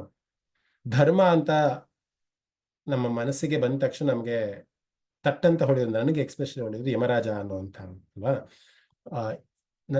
ನಾವು ಏನೇ ಕರ್ಮಗಳನ್ನು ಮಾಡಲಿ, ಏನೇ ಪಾಪಗಳನ್ನ ಮಾಡಲಿ, ಎಲ್ಲವನ್ನೂ ಕೂಡ ತೋಲನೆಯನ್ನ ಮಾಡಿ ಯಾರಿಗೆ ಯಾವ ಶಿಕ್ಷೆಯನ್ನು ಕೊಡಬೇಕು, ಯಾವ ಒಂದು ನಿಟ್ಟಿನಲ್ಲಿ ಎಲ್ಲರನ್ನೂ ಕೂಡ ಸಲಹಬೇಕು ಅಂತ ನಿರ್ಧಾರ ಮಾಡುವಂತಹ ಒಂದು ರೆಸ್ಪಾನ್ಸಿಬಿಲಿಟಿಯನ್ನ ದೇವರು ಕೊಟ್ಟಿರುವಂಥದ್ದು ಯಮರಾಜನಿಗೆ ಅಲ್ವಾ.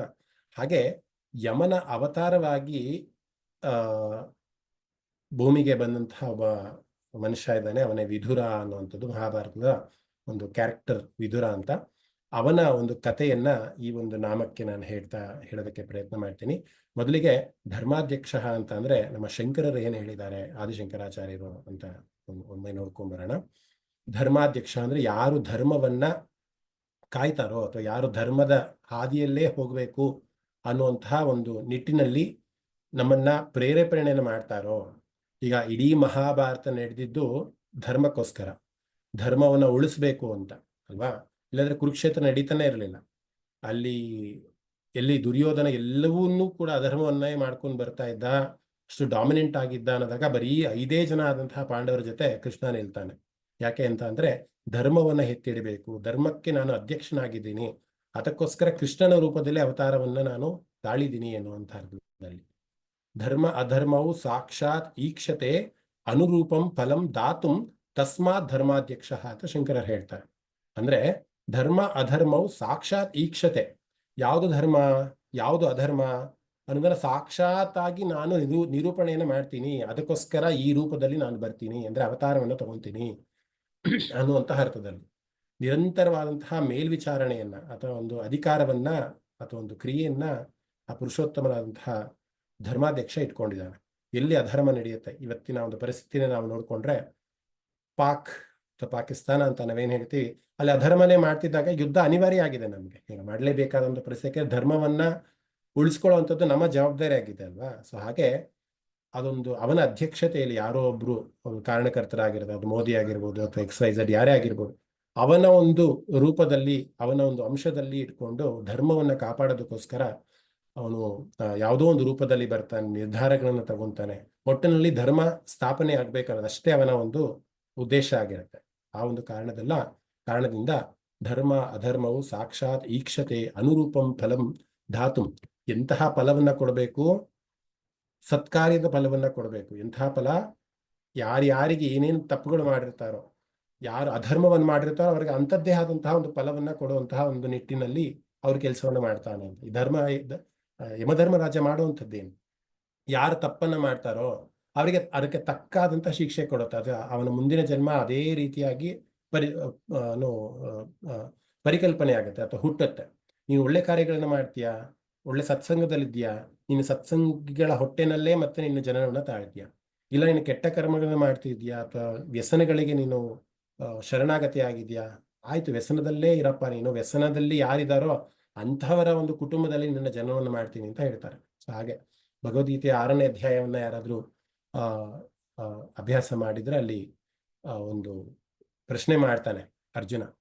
ಯಾರು ಈ ಒಂದು ಶಾಸ್ತ್ರದ ಅಧ್ಯಯನದಲ್ಲಿ ಅಥವಾ ಒಂದು ಆಧ್ಯಾತ್ಮದ ದಾರಿಯಲ್ಲಿ ಸಾಕ್ತಾ ಇರ್ತಾರೆ, ಅದರ ಮಧ್ಯದಲ್ಲಿ ಏನೋ ಒಂದು ಅಚಾತುರ್ಯ ಆಗುತ್ತೆ, ದೇಹತ್ಯಾಗವನ್ನ ಮಾಡ್ಬೇಕಾಗತ್ತೆ, ಅಂಥವರ ಗತಿ ಏನಪ್ಪಾ ಅಂತ ಪ್ರಶ್ನೆ ಮಾಡಿದಾಗ ಪರಮಾತ್ಮನೇ ಹೇಳ್ತಾನೆ, ಯಾರು ನನ್ನನ್ನ ಕಾಣಬೇಕು ಅನ್ನುವಂತಹ ಆತುರದಲ್ಲಿ ತಮ್ಮ ಕರ್ಮಗಳನ್ನ ಮಾಡ್ತಿರ್ತಾರೋ ಅಂಥವರಿಗೆ ನಾನು ಅಂಥದ್ದೇ ಒಂದು ಜನ್ಮದಲ್ಲಿ ಅದೇ ಅಂಥದ್ದೇ ಯೋನಿನಲ್ಲಿ ನಾನು ಹುಟ್ಟಿಸ್ತೀನಿ. ಅಂತಹ ಶ್ರೀಮಂತರ ಅಂದ್ರೆ ಧನದಲ್ಲಿ ಶ್ರೀಮಂತ ಅಲ್ಲ, ಜ್ಞಾನದಲ್ಲಿ ಶ್ರೀಮಂತನಾದಂತಹ ಹೊಟ್ಟೆಯಲ್ಲಿ ಯೋನಿಯಲ್ಲಿ ನಾನು ಅವನಿಗೆ ಜನ್ಮವನ್ನ ಕೊಡ್ತೀನಿ. ಅವನ ಸಾಧನೆ ಇನ್ನೂ ಉತ್ತುಂಗಕ್ಕೆ ಏರುವಂತಹ ಒಂದು ನಿಟ್ಟಿನಲ್ಲಿ ನಾನು ಸಹಕರಿಸ್ತೀನಿ ಅಂತ ಭಗವಾನ್ ಶ್ರೀಕೃಷ್ಣನೇ ಭಗವದ್ಗೀತೆಯಲ್ಲಿ ಹೇಳಿದ್ದಾನೆ. ಹಾಗೆ ಧರ್ಮಾಧ್ಯಕ್ಷ ಅಂತಂದ್ರೆ ಅವನು ನಮ್ಮ ಎಲ್ಲಾ ಕರ್ಮಗಳನ್ನ ನೋಡ್ತಾ ಇರುತ್ತೆ. ಕರ್ಮಗಳು ಅಂತಂದ್ರೆ ಕೆಲಸಗಳು ಅಂತ ಎಲ್ಲರೂ ಕೂಡ ನೋಡ್ತಿರ್ತಾನೆ. ಒಳ್ಳೆಯದನ್ನ ಮಾಡಿದ್ರೆ ಒಳ್ಳೆಯ ಫಲವನ್ನ ಕೊಡ್ತಾನೆ, ಕೆಟ್ಟದನ್ನ ಮಾಡಿದ್ರೆ ಕೆಟ್ಟ ಫಲವನ್ನೇ ಕೊಡ್ತಾನೆ. ಅದು ಯಾವುದೇ ರೀತಿ ತಾರತಮ್ಯನೇ ಇಲ್ಲ. ಅನ್ನುವಂತಹ ನಿಟ್ಟಿನಲ್ಲಿ ಧರ್ಮಾಧ್ಯಕ್ಷ ಅನ್ನುವಂತಹ ಒಂದು ಕತೆ. ಸೊ ಇವತ್ತು ವಿದುರ ಯಮನ ಒಂದು ಅವತಾರನೆ ಆಗಿದ್ದಾನೆ ವಿದುರ. ಯಾರ್ಯಾರಿಗೆ ಮಹಾಭಾರತದ ಒಂದು ಕತೆ ಅಷ್ಟರ ಮಟ್ಟಿಗೆ ಗೊತ್ತಿಲ್ವೋ ಅಂಥವರಿಗೆ ಒಂದು ಸ್ವಲ್ಪ ಹೇಳ್ಬಿಡ್ತೀನಿ ವಿದುರನ ಜನನದ ಬಗ್ಗೆ ಹೇಗಾಯ್ತು ಅಂತ. ಕೆಲಸ ಸಾಮಾನ್ಯವಾಗಿ ಎಲ್ಲರಿಗೂ ಗೊತ್ತಿರುತ್ತೆ, ಆದ್ರೆ ಇನ್ನೊಂದು 20% ಆಫ್ ದ ಜನಕ್ಕೆ ಗೊತ್ತಿರೋದಿಲ್ಲ ಅನ್ನೋ ಕಾರಣದಿಂದ ವಿದುರ ಯಾರು ಅನ್ನೋದನ್ನ ಸ್ವಲ್ಪ ತಿಳ್ಕೊಳ್ತಾ ಹೋಗೋಣ. ನಿಮ್ಗೆಲ್ಲರೂ ಕೂಡ ಗೊತ್ತಿರೋ ಹಾಗೆ ಶಾಂತನು ಮತ್ತೆ ಸತ್ಯವತಿ ಅವರಿಗೆ ಶಾಂತನು ಮತ್ತೆ ಗಂಗೆಗೆ ಭೀಷ್ಮ ಅಥವಾ ದೇವವ್ರತ ಅನ್ನುವಂಥ ಒಬ್ಬ ಮಗ ಇರ್ತಾನೆ. ಮತ್ತೆ ಗಂಗೆ 7ನೇ ಮಗುವನ್ನ ಶಾಂತನು ಕೈಯಲ್ಲಿ ಕೊಟ್ಟು ಹೋಗ್ತಾರೆ. ಆಗ ಶಾಂತನು ಒಬ್ಬನೇ ಆಗ್ತಾನೆ. ನಂತರದಲ್ಲಿ ಶಾಂತನು ಸತ್ಯವತಿಯನ್ನ ಮೋಹಿಸ್ತಾನೆ. ಅವಳು ಮತ್ಸ್ಯ ಕನ್ಯೆ ಆಗಿರ್ತಾಳೆ. ಸತ್ಯವತಿಯನ್ನ ಮೋಹಿಸಿದಾಗ ಒಂದು ಷರತ್ತನ್ನು ಹಾಕ್ತಾಳೆ ಸತ್ಯವತಿಯ ತಂದೆ. ನೀನು ಸತ್ಯವತಿಯನ್ನ ಮದುವೆ ಆಗ್ಬೇಕು ಅಂತ ಅಂದ್ರೆ ಸತ್ಯವತಿಗೆ ಜನಿಸದಂತಹ ಮಕ್ಕಳನ್ನ ನೀನು ರಾಜನನ್ನಾಗಿ ಮಾಡಬೇಕು. ಇವಾಗಿರುವಂತಹ ದೇವವ್ರತ ಅಂದ್ರೆ ಭೀಷ್ಮ ಅಂತ ಏನು ಕರಿತೀವಿ, ಅವನನ್ನ ನೀವು ರಾಜ್ಯನನ್ನಾಗಿ ಮಾಡಬಾರ್ದು. ಆಗ ಮಾತ್ರ ನಾನು ನನ್ನ ಮಗಳಾದಂತಹ ಸತ್ಯವತಿಯನ್ನ ನಿನಗೆ ಕೊಟ್ಟು ಮದುವೆ ಮಾಡ್ತೀನಿ ಅಂತ ಅವನು ಒಂದು ಒಂದು ಒಂದು ಮಟ್ಟಿಗೆ ನಿರಾಕರಣೆ ಮಾಡಿ ಬರ್ತಾನೆ ವಾಪಸ್ಸು. ಆದರೆ ಭೀಷ್ಮರು ತನ್ನ ತಂದೆಯ ಒಂದು ನೋವನ್ನ ಅರ್ಥ ಮಾಡಿಕೊಂಡು, ಅಂದ್ರೆ ದೇವವೃತರ ತನ್ನ ತಂದೆಯ ಒಂದು ನೋವನ್ನ ಅರ್ಥ ಮಾಡಿಕೊಂಡು ಬಂದು ಸತ್ಯವತಿಯಲ್ಲಿ ಒಂದು ಭೀಷ್ಮ ಪ್ರತಿಜ್ಞೆಯನ್ನ ಮಾಡ್ತಾರೆ.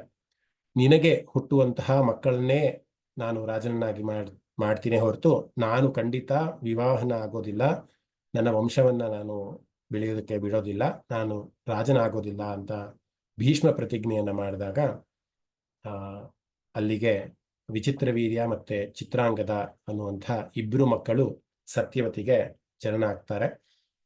ವಿಚಿತ್ರವೀರ್ಯ ನಿಮಗೆಲ್ಲರೂ ಕೂಡ ಗೊತ್ತಿರೋ ಹಾಗೆ ಚಿತ್ರಾಂಗದ ಯಾವುದೋ ಒಂದು ಯುದ್ಧದಲ್ಲಿ ಒಬ್ಬ ಯಕ್ಷ ಅವನನ್ನ ಸಾಯಿಸ್ಬಿಡ್ತಾರೆ. ಸೊ ಬರೀ ವಿಚಿತ್ರವೀರ್ಯ ಮಾತ್ರ ಉಳ್ಕೊಂತಾನೆ. ವಿಚಿತ್ರವೀರ್ಯರಿಗೆ ಮತ್ತೆ ಅವರ ಒಂದು ವಂಶ ಬೆಳಿಬೇಕು ಅಂತ ಅಂದ್ಬಿಟ್ಟು ಭೀಷ್ಮರು ಅಂಬೆ ಮತ್ತೆ ಅಂಬಾಲಿಕೆ ಕಾಶಿರಾಜಕ್ಕೆ ಹೋಗಿ ಅಂಬಿಕೆ ಮತ್ತೆ ಅಂಬಾಲಿಕೆ ಅನ್ನುವಂತಹ ಇಬ್ಬರು ಸ್ತ್ರೀಯರನ್ನ ಕರ್ಕೊಂಡ್ ಬರ್ತಾರೆ, ಮದುವೆ ಮಾಡಿಸ್ತಾರೆ. ನಾನು ತುಂಬಾ ಶಾರ್ಟ್ ಆಗಿ ಹೇಳ್ತಾ ಇದ್ದೀನಿ, ಯಾಕಂದ್ರೆ ಸುಮಾರು ನಿಮ್ಗೆ ಈ ಕತೆ ಗೊತ್ತಿರುತ್ತೆ ಅನ್ನುವಂತಹ ಅರ್ಥದಲ್ಲಿ. ನಂತರದಲ್ಲಿ ವಿಚಿತ್ರವೀರ್ಯ ವ್ಯಸನಕ್ಕೆ ಬಲಿಯಾಗಿ ಕ್ಷಯರೋಗ ಬರುತ್ತೆ. ಅವನು ಕೂಡ ದೇಹತ್ಯಾಗವನ್ನು ಮಾಡ್ತಾನೆ.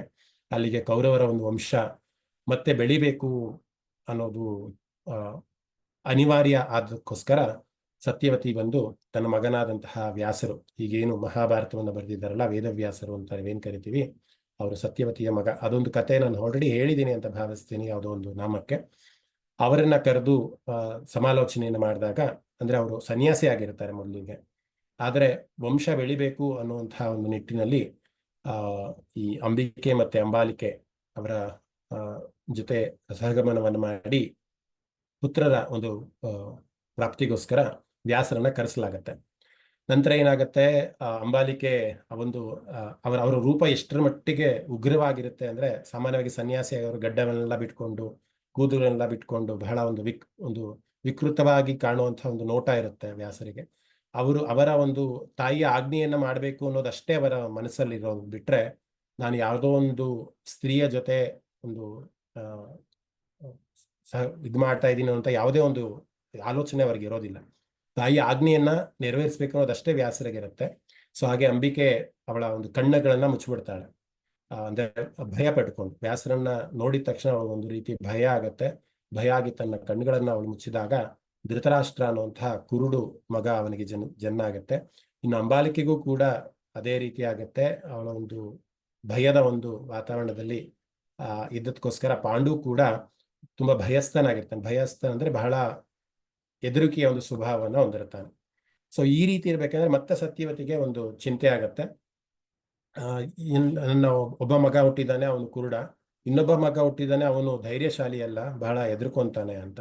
ಮತ್ತೆ ಸತ್ಯವತಿ ಬಂದು ವ್ಯಾಸರನ್ನ ಕೇಳ್ತಾರೆ, ನನಗೆ ಇನ್ನೊಂದು ಮಗು ಬೇಕು, ಮತ್ತೆ ನೀನು ಅಂಬಾಲಿಕೆ ಹತ್ರ ಬಂದು ಮತ್ತೆ ಇನ್ನೊಂದು ಮಗುಗೆ ನೀನು ಜನ್ಮವನ್ನು ಮಾಡೋಕ್ಕೆ ಇದು ಮಾಡಬೇಕು ಅಂತ. ಆಗ ಅಂಬಾಲಿಕೆ ಏನ್ ಮಾಡ್ತಾಳೆ, ತನ್ನ ಒಂದು ದಾಸಿ ಅದನ್ನ ಅವಳನ್ನ ಶಯನಗ್ರಹಕ್ಕೆ ಕಳಿಸ್ತಾಳೆ. ನೀನು ಹೋಗು, ನಾನು ಹೋಗಲ್ಲ ವ್ಯಾಸರ ಜೊತೆ ಅಂತ. ಆ ಒಂದು ದಾಸಿಗೆ ಹುಟ್ಟಿದಂತಹ ಮಗ ವಿದುರ. ಅದಕ್ಕೆ ಅವನಿಗೆ ದಾಸಿ ಪುತ್ರ ಅಂತಲೂ ಕೂಡ ಕರೀತಾರೆ. ಸೊ ಇಷ್ಟು ವಿದುರನ ಒಂದು ಜನನದ ಒಂದು ಮಾಹಿತಿ, ಹೇಗೆ ವಿದುರ ಹುಟ್ಟುತ್ತ ಅಂತ. ಇದು ಒಂದು ಪಾರ್ಟ್ ಆಫ್ ದ ಸ್ಟೋರಿ. ಆದ್ರೆ ಇನ್ನೊಂದು ಪಾರ್ಟ್ ಆಫ್ ದ ಸ್ಟೋರಿ, ಯಾಕೆ ವಿದುರನ ಜನನದ ಹಿಂದಿನ ಒಂದು ಉದ್ದೇಶ ಏನು, ಅಥವಾ ಯಾಕೆ ಅವನು ಭೂಮಿ ಮೇಲೆ ಬರ್ಬೇಕಾಯ್ತು ಅನ್ನೋದಾದ್ರೆ, ಅವೆಲ್ಲ ಹೇಳಿದಾಗ ಯಮನ ಒಂದು ರೂಪ ಅಥವಾ ಯಮನ ಒಂದು ಜನನ ವಿದುರನ ಮುಖಾಂತರ ಭೂಮಿ ಮೇಲೆ ಬಂದಂಥದ್ದು. ಯಮ ವಿದುರನಾಗಿ ಜನ್ಮವನ್ನು ತಾಳ್ತಾನೆ. ಯಾಕೆ ಯಮ ವಿದುರನಾಗಿ ಜನ್ಮವನ್ನು ತಾಳ್ತಾನೆ ಅಂತ ಅಂದ್ರೆ, ಅದಕ್ಕೂ ಕೂಡ ಒಂದು ಕಥೆ ಇದೆ. ಒಬ್ಬ ಋಷಿ, ಮಾಂಡವ್ಯ ಅನ್ನುವಂತಹ ಒಬ್ಬ ಋಷಿ ಇರ್ತಾನೆ. ಆ ಮಾಂಡವ್ಯ ಅನ್ನುವಂತಹ ಋಷಿಗೆ ಸದಾಕಾಲ ದೇವರ ಧ್ಯಾನ, ತಪಸ್ಸು, ರಥ, ಯಜ್ಞಗಳು ಇದರಲ್ಲಿ ತುಂಬಾ ಮಗ್ನನಾಗಿರ್ತಾನೆ ಮಾಂಡವ್ಯ ಋಷಿ. ಆ ರೀತಿ ಆದಾಗ ಒಂದು ದಿನ ಏನಾಗುತ್ತೆ, ಅವನು ಮೌನ ರಥದಲ್ಲಿ ತಪಸ್ಸನ್ನ ಮಾಡ್ತಾ ಇರ್ತಾನೆ.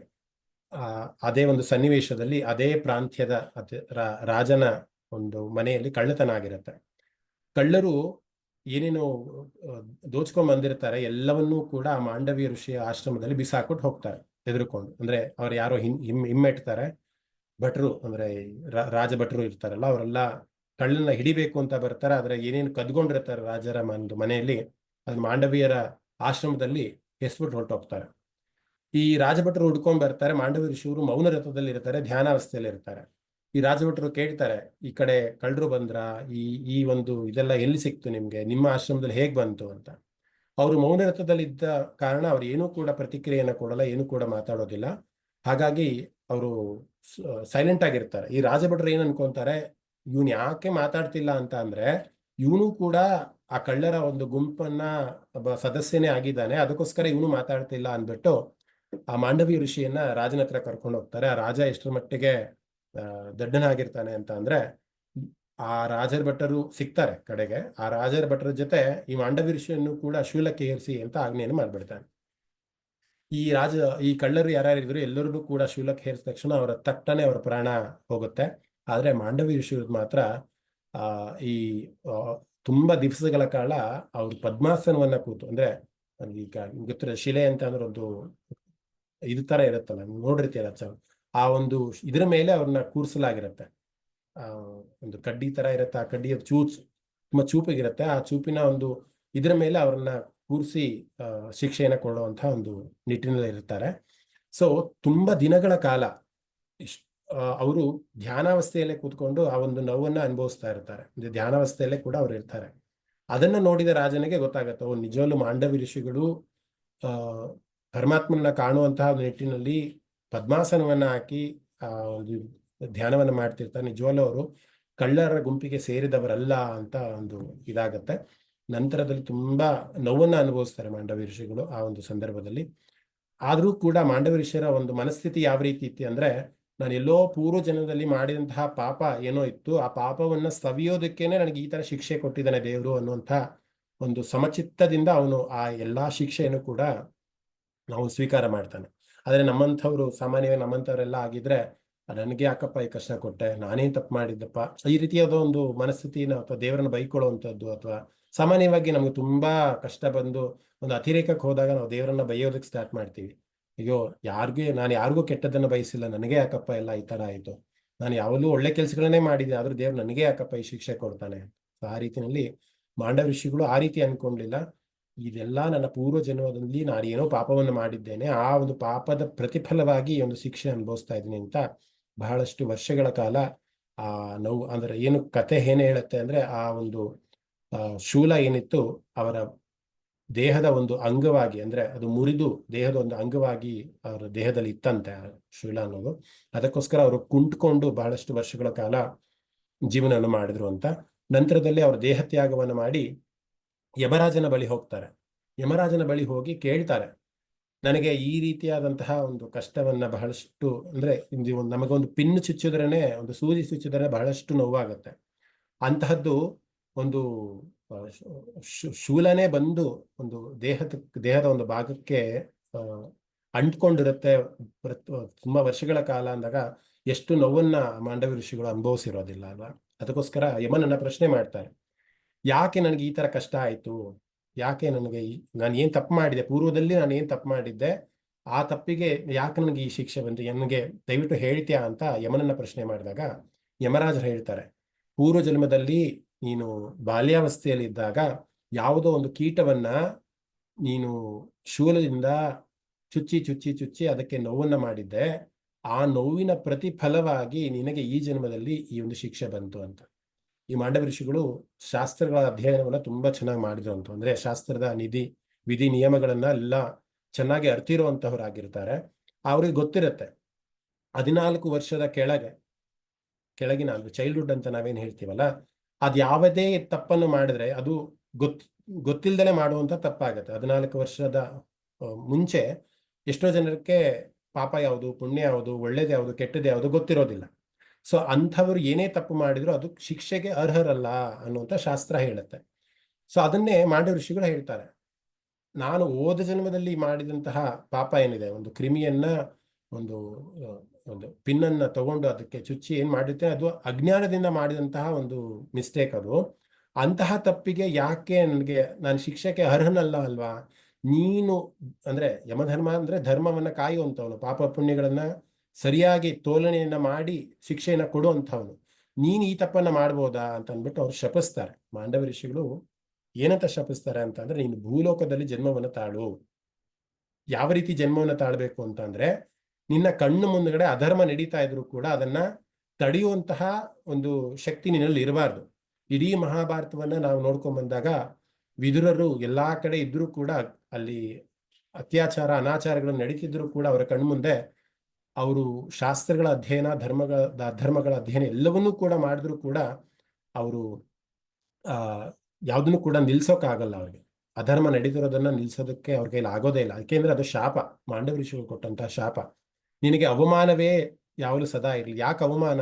ನೀನು ದಾಸಿ ಪುತ್ರ, ದಾಸಿಗೆ ಜನಿಸಿದಂತಹವ್ ನೀನು ಅಂತ ಅವನನ್ನ ಬಹಳ ತುಚ್ಛವಾಗಿ ಕಂಡ್ರು. ಆದ್ರೆ ವಿದುರರು ಎಷ್ಟರ ಮಟ್ಟಿಗೆ, ವಿದುರ ನೀತಿ ಅಂತಾನೆ ಒಂದು ಪುಸ್ತಕ ಇದೆ, ದಯವಿಟ್ಟು ಸ್ವಪ್ನ ಬುಕ್ಸ್ ಹೌಸ್ ಅಥವಾ ಬೇರೆ ಯಾವ್ದಾದ್ರು ಒಂದು ಇದ್ರಲ್ಲಿ ಸಿಗತ್ತೆ, ಬಸವನಗುಡಿನ ಸಿಗತ್ತೆ, ತಗೊಂಡು ಓದಿ. ಆ ಒಂದು ಬುಕ್ಕನ್ನು ಓದಿದ್ರೆ ಒಬ್ಬ ಮನುಷ್ಯನಾದವನು ಯಾವ ರೀತಿ ಇರಬೇಕು, ಅವನ ವ್ಯಕ್ತಿತ್ವ ಯಾವ ರೀತಿ ಇರಬೇಕು, ಇವಾಗಿನ ಕಲಿಯುಗದಲ್ಲೂ ಕೂಡ ಅದು ಬಹಳ ಅನ್ವಯಿಸುತ್ತೆ. ವಿದುರ ನೀತಿ ಅನ್ನೋದು ಅಷ್ಟರ ಮಟ್ಟಿಗೆ ಬಹಳ ಬಹಳ ಒಳ್ಳೆ ಪುಸ್ತಕ. ನಾನು ಅದನ್ನ ಒಂದು ಸ್ವಲ್ಪ ಓದಿ ಅರ್ಥೈಸ್ಕೊಂಡಿದ್ದೀನಿ. ವಿದುರ ನೀತಿ ಅಂತಹ ಒಂದು ಪುಸ್ತಕ ಇದೆ, ಇಂಗ್ಲಿಷ್ನಲ್ಲೂ ಕೂಡ ಇದೆ. ದಯವಿಟ್ಟು ಕೊಂಡ್ಕೊಂಡು ಓದಿ ಆ ಪುಸ್ತಕವನ್ನ. ಯಾವ ರೀತಿ ನಮ್ಮ ಜೀವನವನ್ನ ಮಾಡಬೇಕು, ಧರ್ಮ ಅಂದ್ರೆ ಏನು, ಅಧರ್ಮ ಅಂದ್ರೆ ಏನು, ಪುರುಷಾರ್ಥ ಅಂದ್ರೆ ಏನು, ಯಾವ ರೀತಿ ನಾವು ಮೋಕ್ಷವನ್ನ ಪಡೆಯೋದಕ್ಕೆ ಸಾಧ್ಯ ಆಗುತ್ತೆ, ಎಲ್ಲವನ್ನೂ ಕೂಡ ವಿದುರ ಬರೆದಿಟ್ಟು ಹೋಗಿದ್ದಾನೆ. ಸೊ ಹಾಗೆ ಅವನಿಗೆ ಅವಮಾನಗಳ ಒಂದು ಅವಮಾನದಲ್ಲಿ ಅವನ ಜೀವನವನ್ನ ಸಾಗಿಸ್ಬೇಕಾಯ್ತು. ಮತ್ತೆ ಅಧರ್ಮ ನಡೀತಿದ್ರೂ ಕೂಡ ಅದನ್ನ ನಿಲ್ಲಿಸುವಂತಹ ಒಂದು ಅವಕಾಶ ಅವನಿಗೆ ಇರೋದಿಲ್ಲ. ಯಾಕೆ ಅಂತ ಅದು ಮಾಂಡವ ಋಷಿಗಳು ಕೊಟ್ಟಂತಹ ಶಾಪ. ಅಂದ್ರೆ ಯಮನು ವಿದುರನ ರೂಪದಲ್ಲಿ ಜನ್ಮವನ್ನ ತಾಳ್ತಾನೆ. ಸೊ ಯಾಕೆ ಈ ಎಲ್ಲಾ ಕಥೆಯನ್ನ ನಾನು ಹೇಳ್ತಾ ಇದ್ದೀನಿ ಅಂದ್ರೆ, ಧರ್ಮಾಧ್ಯಕ್ಷ, ಧರ್ಮಕ್ಕೆ ಅಧ್ಯಕ್ಷನಾದವನು, ಅದಕ್ಕೆ ಯಮರಾಜನೇ ಸಾಕ್ಷಿಯಾಗಿರ್ತಾನೆ. ಧರ್ಮ ಅಧರ್ಮ ಕರ್ಮಗಳ ತೋಲನೆಯನ್ನ ಮಾಡ್ತಾ ಕರ್ಮಗಳು ಯಾರಿಗೆ ಏನು ಶಿಕ್ಷೆಯನ್ನು ಕೊಡಬೇಕು ಅನ್ನುವಂತಹ ನಿರ್ಧಾರವನ್ನು ಕೂಡ ಅವನೇ ಮಾಡಿರುವವನು ಅಥವಾ ಮಾಡ್ತಾ ಇರೋನು ಆಗಿರೋದ್ರಿಂದ ನಾವು ಅವನಿಗೆ ಧರ್ಮಾಧ್ಯಕ್ಷ ಅಂತಲೂ ಕೂಡ ಕರಿತೀವಿ. ಸೊ ಎಲ್ಲರಿಗೂ ಕೂಡ ಇವಾಗ ಒಂದು ಪ್ರಾಣಿ, ಒಂದು ಕೀಟ, ಎಲ್ಲದಕ್ಕೂ ಕೂಡ ಯಾರ್ಯಾರಿಗೆ ಏನನ್ನ ಕೊಡಬೇಕು, ಯಾವ ಸಮಯಕ್ಕೆ ಕೊಡಬೇಕು, ಎಲ್ಲಿ ಕೊಡಬೇಕು, ಯಾವಾಗ ಕೊಡಬೇಕು ಅಂತ ಎಲ್ಲವನ್ನೂ ಕೂಡ ನಮ್ಮ ಧರ್ಮಾಧ್ಯಕ್ಷ ನಿರ್ಧರಿಸಿರ್ತಾನೆ. ಯಾಕೆಂದ್ರೆ ಅವನೇ ಅಧ್ಯಕ್ಷನಾಗಿದ್ದಾನೆ ಅನ್ನುವಂಥ ಅರ್ಥದಲ್ಲಿ. ಎಲ್ಲರಿಗೂ ಬೋರ್ ಆಗ್ತಿದ್ಯಾ ಕಥೆಗಳು? ಇಂಟ್ರೆಸ್ಟಿಂಗ್ ಆಗ್ತಿದ್ಯಾ? ಎಲ್ಲ ಪ್ರತಿಕ್ರಿಯೆ ಕೊಡಿ. ನಾನು ಒಬ್ಬನೇ ಮಾತಾಡ್ತಾ ಇದ್ದೀನಿ.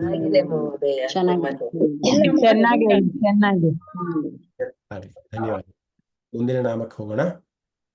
ಮುಂದಿನ ನಾಮ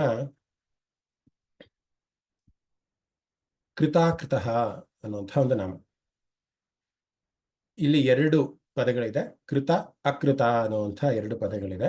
ಏನು ಈ ನಾಮ? ಯಾಕೆ ವಿಷ್ಣುವಿಗೆ ನಾವು ಕೃತಾಕೃತ ಅಂತ ಯಾಕೆ ಕರೀತಾರೆ ಅದನ್ನ ಅರ್ಥೈಸ್ಕೊಬೇಕಾದ್ರೆ, ಕೃತ ಅಂತ ಅಂದ್ರೆ ಒಂದು ಕಾರಣ. ಈಗ ನಾವು ಕರ್ತೃ ಅಂತ ಹೇಳ್ತೇವೆ.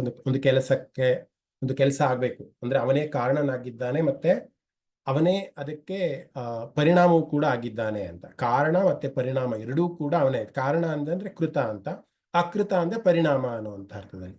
ಒಂದು ಕೆಲಸ ಆಗ್ಬೇಕಾಗಿದೆ ಅನ್ನೋದ್ರೆ, ಒಂದು ಪ್ರಪಂಚದಲ್ಲಿ ಏನೋ ಒಂದು ಆಗ್ಬೇಕಾಗಿದೆ. ಇವತ್ತು ನಾವು BMTC ಬಸ್ಸನ್ನ ಬೋರ್ಡ್ ಮಾಡಿಕೊಂಡು ಇಲ್ಲಿಂದ ನಾನು ಕೋರ್ಮನ್ಗೆ ಹೋಗ್ತೀನಿ ಅನ್ನೋದು ಒಂದು ಕೆಲಸ ಆಗ್ಬೇಕಾಗಿದೆ ಅಂತ ಅಂದ್ರೆ, ಆ ಕೆಲಸವೂ ಕೂಡ ಅವನೇ ಆಗಿದ್ದಾನೆ.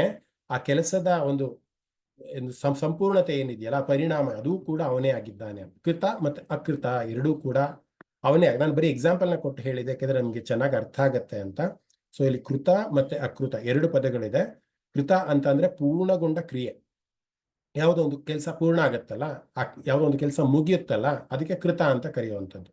ಸೊ ಪೂರ್ಣಗೊಂಡ ಕ್ರಿಯೆಯನ್ನು ಸೂಚಿಸುತ್ತದೆ ಕೃತ ಅನ್ನೋದು. ಇನ್ನ ಅಕೃತ ಅಂತ ಅಂದ್ರೆ ಅಪೂರ್ಣ ಕ್ರಿಯೆಯನ್ನು ಸೂಚಿಸುತ್ತೆ. ಅಪೂರ್ಣ ಕ್ರಿಯೆ ಅಂತ ಅಂದ್ರೆ ಯಾವುದು ಆಗಿಲ್ವೋ, ಇನ್ನು ಯಾವುದು ಕರ್ತೃ ನಡೆದಿಲ್ವೋ ಕೆಲಸ, ಬಟ್ ನಡೆಯೋದಿದೆ. ಎರಡಕ್ಕೂ ಕೂಡ ಕಾರಣಕರ್ತ ಅವನೇ ಆಗಿದ್ದಾನೆ ಅಂತ. ಕೃತಾಕೃತಃ ಆಗಿರುವಂತಹ ಕೆಲಸ, ಆಗಬೇಕಾಗಿರುವಂತಹ ಕೆಲಸ ಎರಡಕ್ಕೂ ಕೂಡ ಅವನೇ ಸಾಕ್ಷಿಭೂತನಾಗಿದ್ದಾನೆ. ಆತನೇ ಕಾರಣ ಮತ್ತೆ ಆತನೇ ಕಾರ್ಯ ಅಂತ ಅನ್ನುವಂತಹ ಅರ್ಥದಲ್ಲಿ ಕೃತಾಕೃತಃ ಅನ್ನುವಂತಹ ಒಂದು ನಾಮ. ಶಂಕರರು ಏನ್ ಹೇಳ್ತಾರೆ ಅಂದ್ರೆ ಕೃತಶ್ಚ ಕಾರ್ಯರೂಪೇಣ ಅಕೃತಶ್ಚ ಕಾರ್ಯರೂಪೇಣ ಇತಿ ಕೃತಾಕೃತಃ. ಕೃತಶ್ಚ ಕಾರ್ಯರೂಪೇಣ, ಕೃತಶ್ಚ ಅಂದ್ರೆ ಆಗಿರುವಂತಹ ಕೆಲಸ. ನಾವಲ್ಲಿ ಹೇಳಿದಲ್ಲಿ ಇದ್ದ ಕೋರಮಂಗಲಕ್ಕೆ ಬಸ್ ಹೋಗಿದೆ, ಅದ್ ಕೆಲಸ ಆಗೋಗಿದೆ. 8 ಗಂಟೆಗೆ ಬಿಟ್ಟು 9 ಗಂಟೆಗೆ ತಲುಪಿದೆ ಬಸ್, ಅದು ಕೆಲಸ ಮುಗಿದೋಗಿದೆ. ಕೃತಶ್ಚ ಕಾರ್ಯ ರೂಪೇಣ ಅಂದ್ರೆ ಯಾವುದೋ ಒಂದು ಕೆಲಸ ಆಗೋಗಿದೆ, ಅದಕ್ಕೂ ಕಾರಣ ಯಾರಾಗಿದ್ದು ಆ ಶ್ರೀಮನ್ನಾರಾಯಣನೇ. ಹಾಗೆ ಮುಂದೆ ಆಗುವಂತಹ ಕೆಲಸ ಅಕೃತಶ್ಚ ಕಾರಣ ರೂಪೇಣ, ಇನ್ನು ಆಗ್ಬೇಕಾಗಿದೆ, ನಾಳೆ ಏನೋ ಆಗೋದಿದೆ, ನಾಳೆ ಪಾಕಿಸ್ತಾನ ಮತ್ತೆ ಇಂಡಿಯಾಗೆ ಯುದ್ಧ ಆಗೋದಿದೆ, ಅದಕ್ಕೆ ಕಾರಣವೂ ಕೂಡ ಅವನೇ ಆಗಿದ್ದಾನೆ ಅಂತ ಅರ್ಥದಲ್ಲಿ. ಹಿಂದೆ ಇಂಡಿಯನ್ ವರ್ಲ್ಡ್ ವಾರ್ ಅಂತ ಏನೋ ಆಯ್ತು, ಅದಕ್ಕೂ ಕೂಡ ಅವನೇ ಕಾರಣನಾಗಿದ್ದಾನೆ. ಮುಂದೆ ಯಾವುದೋ ವಾರ ಆಗಲಿದೆ, ಅದಕ್ಕೂ ಕೂಡ ಅವನೇ ಕಾರಣನಾಗಿದ್ದಾನೆ ಅನ್ನುವಂಥ ಅರ್ಥದಲ್ಲಿ ಕೃತಾಕೃತಃ. ಪ್ರತಿಯೊಂದು ಕ್ರಿಯೆ ಕೂಡ ಅವನೇ ಕಾರಣನಾಗಿದ್ದಾನೆ, ಅವನೇ ಪರಿಣಾಮವನ್ನು ಕೂಡ ಅವನೇ ಆಗಿದ್ದ, ಎರಡೂ ಕೂಡ ಅವನೇ ಆಗಿ ನಮ್ಮನ್ನೆಲ್ಲರನ್ನೂ ಕೂಡ ಸಲಹುತ್ತಾ ಇದ್ದಾನೆ ಅನ್ನುವಂತಹ ಅರ್ಥದಲ್ಲಿ ಕೃತಾಕೃತಃ ಅನ್ನುವಂಥ ನಾಮ. ಆ ರೀತಿ ನಾವು ಆ ಒಂದು ನಾಮವನ್ನು ಅರ್ಥೈಸ್ಕೊಳ್ಬಹುದು. ಒಂದೇ ನಿಮಿಷ, ನಾನು ಲ್ಯಾಪ್ಟಾಪ್ ಚಾರ್ಜ್ ಹೋಗಿದೆ, ಚಾರ್ಜ್ ಹಾಕೊಂತೀನಿ.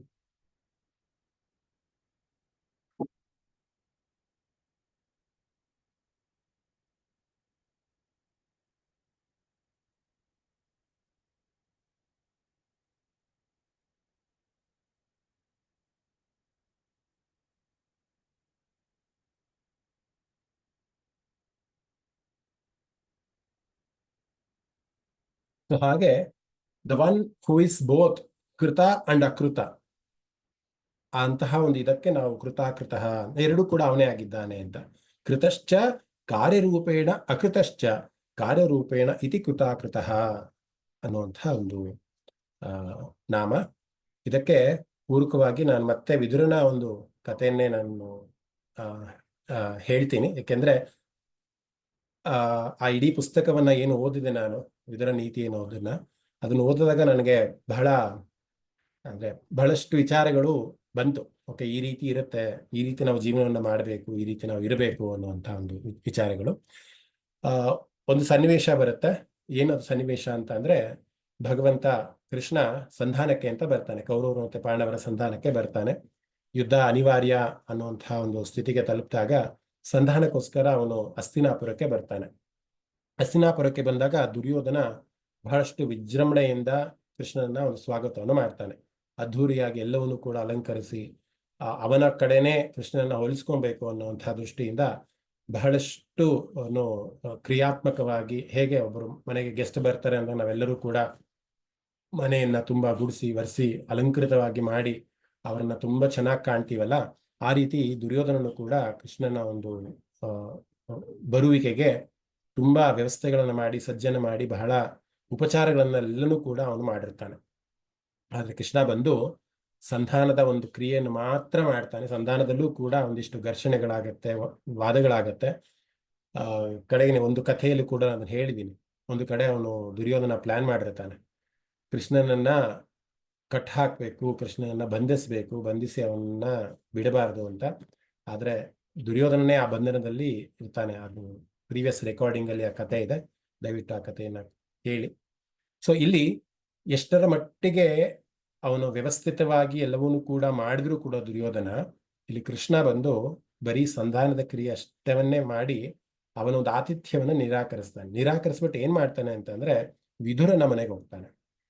ವಿದುರ ಬಂದು ಅವಲ್ಲಿ ಹೇಳಿದಾಗ ಅವನು ಮಹಾಜ್ಞಾನಿ ಮತ್ತೆ ಕೃಷ್ಣನ ಪರಮ ಭಕ್ತ. ಅವನು ಕೃಷ್ಣನ ಕಂಡ್ರೆ ಅಷ್ಟರ ಮಟ್ಟಿಗೆ ಹೇಗೆ ಸುಧಾಮ ಕೃಷ್ಣನ ಒಂದು ಸ್ನೇಹಿತನಾಗಿ ಬಹಳ ಇಷ್ಟಪಡ್ತಿದ್ನೋ, ಹಾಗೆ ಕೃಷ್ಣ ದೈವದ ಸ್ವರೂಪ ಅನ್ನೋದು ವಿದುರನಿಗೆ ತುಂಬಾ ಚೆನ್ನಾಗಿ ಅರ್ತಿರತ್ತೆ. ಆ ಪುಸ್ತಕದಲ್ಲಿ ಬಹಳ ಚೆನ್ನಾಗಿ ಕೊಟ್ಟಿದ್ದಾನೆ. ಕೃಷ್ಣನ ಮಟ್ಟಿಗೆ ಪ್ರತಿ ದಿನವೂ ಕೂಡ ಪರಮಾತ್ಮನ ನಾನು ನೋಡ್ತಾ ಇದ್ದೀನಿ, ಪರಮಾತ್ಮನ ಜೊತೆಲೇ ನಾನು ಇದ್ದೀನಿ ಅನ್ನುವಂತಹ ಒಂದು ಭಾವದಲ್ಲಿ ಕೃಷ್ಣನನ್ನ ಆರಾಧನೆಯನ್ನು ಮಾಡ್ತಿದ್ರಂತೆ ವಿದುರರು.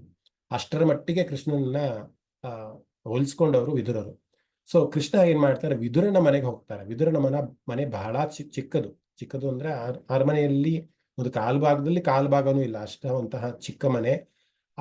ಅಂತಹ ಚಿಕ್ಕ ಮನೆಗೆ ಹೋಗಿ ಅಲ್ಲಿ ಅವರು ತಂಗಿ ಅವತ್ತಿನ ಒಂದು ರಾತ್ರಿಯನ್ನ ಕಳೆದು ಉಪಹಾರ ಇದೆಲ್ಲವೂ ಕೂಡ ಅಲ್ಲಿ ಮಾಡಿ ಅವರು ಒಂದಿನ ಇರ್ತಾರಂತೆ. ಯಾಕೆ ಕೃಷ್ಣ ಅಲ್ಲಿಗೆ ಹೋದ್ರು ಅಂತ ಅಂದ್ರೆ, ವಿದುರನ ಪ್ರೀತಿ ಎಷ್ಟರ ಮಟ್ಟಿಗಿತ್ತಂದ್ರೆ ಯಾವುದೇ ರೀತಿ ಫಲಾಪೇಕ್ಷೆ ಇಲ್ಲದಿರುವಂತಹ ಪ್ರೀತಿ. ಯಾವತ್ತೂ ಕೂಡ ನಾವು ಎಂಥವರ ಒಂದು ಸಹವಾಸವನ್ನ ಮಾಡಬೇಕು ಅಥವಾ ಎಂಥ ಒಂದು ಸ್ನೇಹಿತರನ್ನ ನಾವು ನಮ್ಮದಾಗಿ ಇಟ್ಕೊಂಡಿರ್ಬೇಕು ಅಂತಂದ್ರೆ, ಯಾವತ್ತೂ ಕೂಡ ಅನ್ಕಂಡೀಷನಲ್ ಲವ್ ಕೊಡುವಂತ, ಅಂದ್ರೆ ಯಾವುದೂ ಕೂಡ ಸ್ವಾರ್ಥದ ಒಂದು ಲೇಪ ಇರಬಾರ್ದು. ಯಾವುದೋ ಒಂದು ಉದ್ದೇಶದಿಂದ ಯಾರು ಕೂಡ ಸ್ನೇಹವನ್ನು ಮಾಡಬಾರ್ದು. ಅಂತಹ ಸ್ನೇಹ ಯಾವತ್ತೂ ಶಾಶ್ವತ ಅಲ್ಲ. ಇವನಿಂದ ಏನೋ ಕೆಲಸ ಆಗಬೇಕಾಗಿದೆ, ಆ ಕೆಲಸಕ್ಕೆ ಇವನ್ನ ನಾನು ಚೆನ್ನಾಗಿ ನೋಡ್ಕೊಂಡ್ರೆ ಇವನ್ ಕೆಲಸ ಮಾಡ್ಕೊಡ್ತಾನೆ, ಇವನು ಚೆನ್ನಾಗಿ ನೋಡ್ಕೊಳ್ಳೋದ್ರಿಂದ ನಮ್ಮ ಮುಂದಕ್ಕೆ ಏನೋ ಉಪಯೋಗ ಇದೆ. 90% ನಮ್ಮ ಸ್ನೇಹ, ನಮ್ಮ ಒಂದು ಇವತ್ತಿನ ಲೌಕಿಕವಾಗಿ ನಡೆಯುವಂಥದ್ದು ಹೀಗೇನೆ. ಮುಂದಕ್ಕೆ ಅವ್ನು ಬೇಕಾಗ್ತಾನೆ, ಅದಕ್ಕೆ ಅವ್ನು ಚೆನ್ನಾಗಿ ಇಟ್ಕೊಂಡಿರ್ಬೇಕು. ಅವನಿಂದ ಉಪಯೋಗ ಇದೆ, ಅದಕ್ಕೆ ಅವನ್ನ ಚೆನ್ನಾಗಿ ಮಾತಾಡಿಸ್ಬೇಕು. ಅವನ್ನ ಚೆನ್ನಾಗಿ ನೋಡ್ಕೊಂಡ್ರೆ ಇವತ್ತು ನಾಳೆ ಅವನೇನೋ ನಮ್ಗೆ ಮಾಡ್ತಾನೆ. ಈ ತರದ ಒಂದು ಆಲೋಚನೆಯಿಂದನೇ ನಮ್ಮ ಸಂಬಂಧಗಳು ನಮ್ಮಲ್ಲಿ ಇದೆ ಇವತ್ತಿಗೂ ಕೂಡ. ಆದ್ರೆ ಯಾವಾಗ ಯಾವುದೇ ರೀತಿಯ ಒಂದು ಸ್ವಾರ್ಥ ಇಲ್ದಲೆ, ಹೇಗೆ ಕೃಷ್ಣ ವಿದುರನ ಮನೇಲಿ ಯಾವುದೇ ರೀತಿಯ ಒಂದು ಸ್ವಾರ್ಥ ಇಲ್ಲ, ಏನು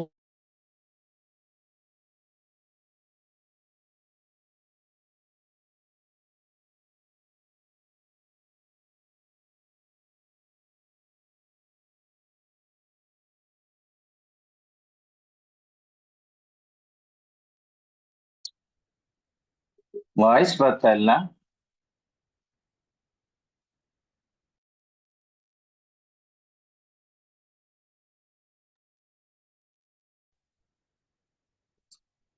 ವಾಯ್ಸ್ ಬರ್ತಾ ಇಲ್ಲ ಮಹೋದಯ.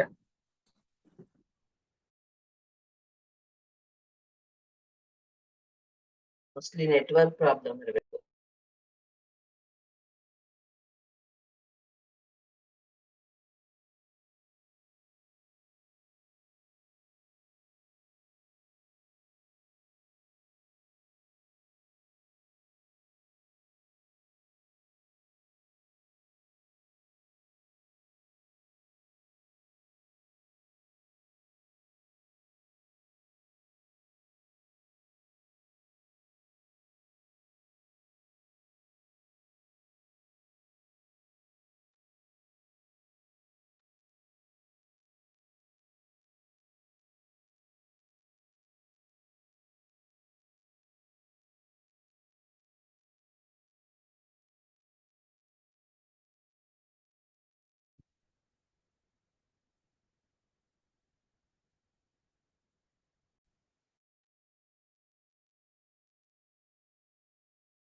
ದಿನೇಶ್ ವಾಯ್ಸ್ ಬರ್ತಾ ಇಲ್ಲಪ್ಪ. ವಾಯ್ಸು ಇಲ್ಲ, ವಿಡಿಯೋ ಬರ್ತಾ ಇಲ್ಲ.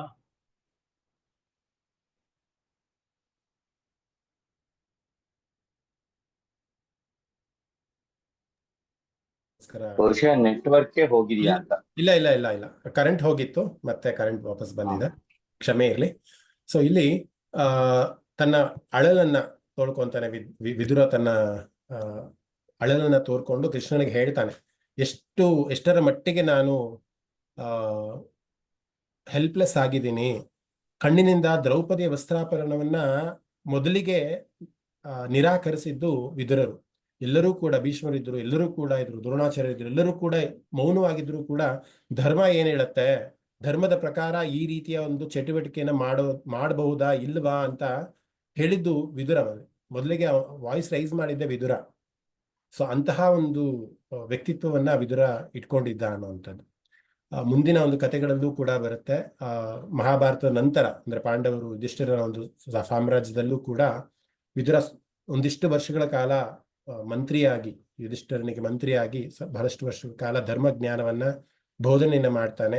ನಂತರದಲ್ಲಿ ಕುಂತಿ, ಗಾಂಧಾರಿ ಮತ್ತೆ ಧೃತರಾಷ್ಟ್ರ ಇವರೆಲ್ಲರೂ ಕೂಡ ವಾನಪ್ರಸ್ಥಾಶ್ರಮಕ್ಕೆ ಹೋಗ್ತಾರೆ. ಅಂದ್ರೆ ಎಲ್ಲವನ್ನು ಬಿಟ್ಟು ಅದರಲ್ಲಿ ಇವನು ಕೂಡ ಹೋಗ್ತಾರೆ, ವಿದುರರು ಕೂಡ ಹೋಗ್ತಾರೆ. ಆದ್ರೆ ವಿಪರ್ಯಾಸ ಏನು ಅಂತ ಅಂದ್ರೆ ಕುಂತಿ, ಗಾಂಧಾರಿ ಮತ್ತೆ ಧೃತರಾಷ್ಟ್ರ ಇವರೆಲ್ಲರೂ ಕೂಡ ಒಂದು ಕಾಡ್ಗಿಚ್ಚಿಗೆ ಸಿಲುಕಿ ಅವರ ಪ್ರಾಣವನ್ನ ಬಿಡ್ತಾರೆ. ಎಷ್ಟರ ಮಟ್ಟಿಗೆ ಇರುತ್ತೆ ನೋಡಿ. ವಾನಪ್ರಸ್ಥಾಶ್ರಮದಲ್ಲಿ ಇದ್ರೂ ಕೂಡ ಕಾಡ್ಗಿಚ್ಚಿಗೆ ಅವರು ದೇಹತ್ಯಾಗವನ್ನು ಮಾಡ್ಬೇಕಾಗತ್ತೆ. ಆದ್ರೆ ವಿದುರ ಮಾತ್ರ ಸಾಯೋದಿಲ್ಲ ಆ ಕಾಡ್ಗಿಚ್ಚಿಗೆ. ಇವರೆಲ್ಲರೂ ಸತ್ರು ಕೂಡ ವಿದುರ ತುಂಬಾ ಧ್ಯಾನಸ್ಥನಾಗಿ ತಪಸ್ಸನ್ನ ಮಾಡ್ತಾ ಇನ್ನಿಷ್ಟು ವರ್ಷಗಳ ಕಾಲ ಅದೇ ವನದಲ್ಲಿ ಇದ್ರು ಅಂತ ಶಾಸ್ತ್ರಗಳು ಹೇಳುತ್ತೆ.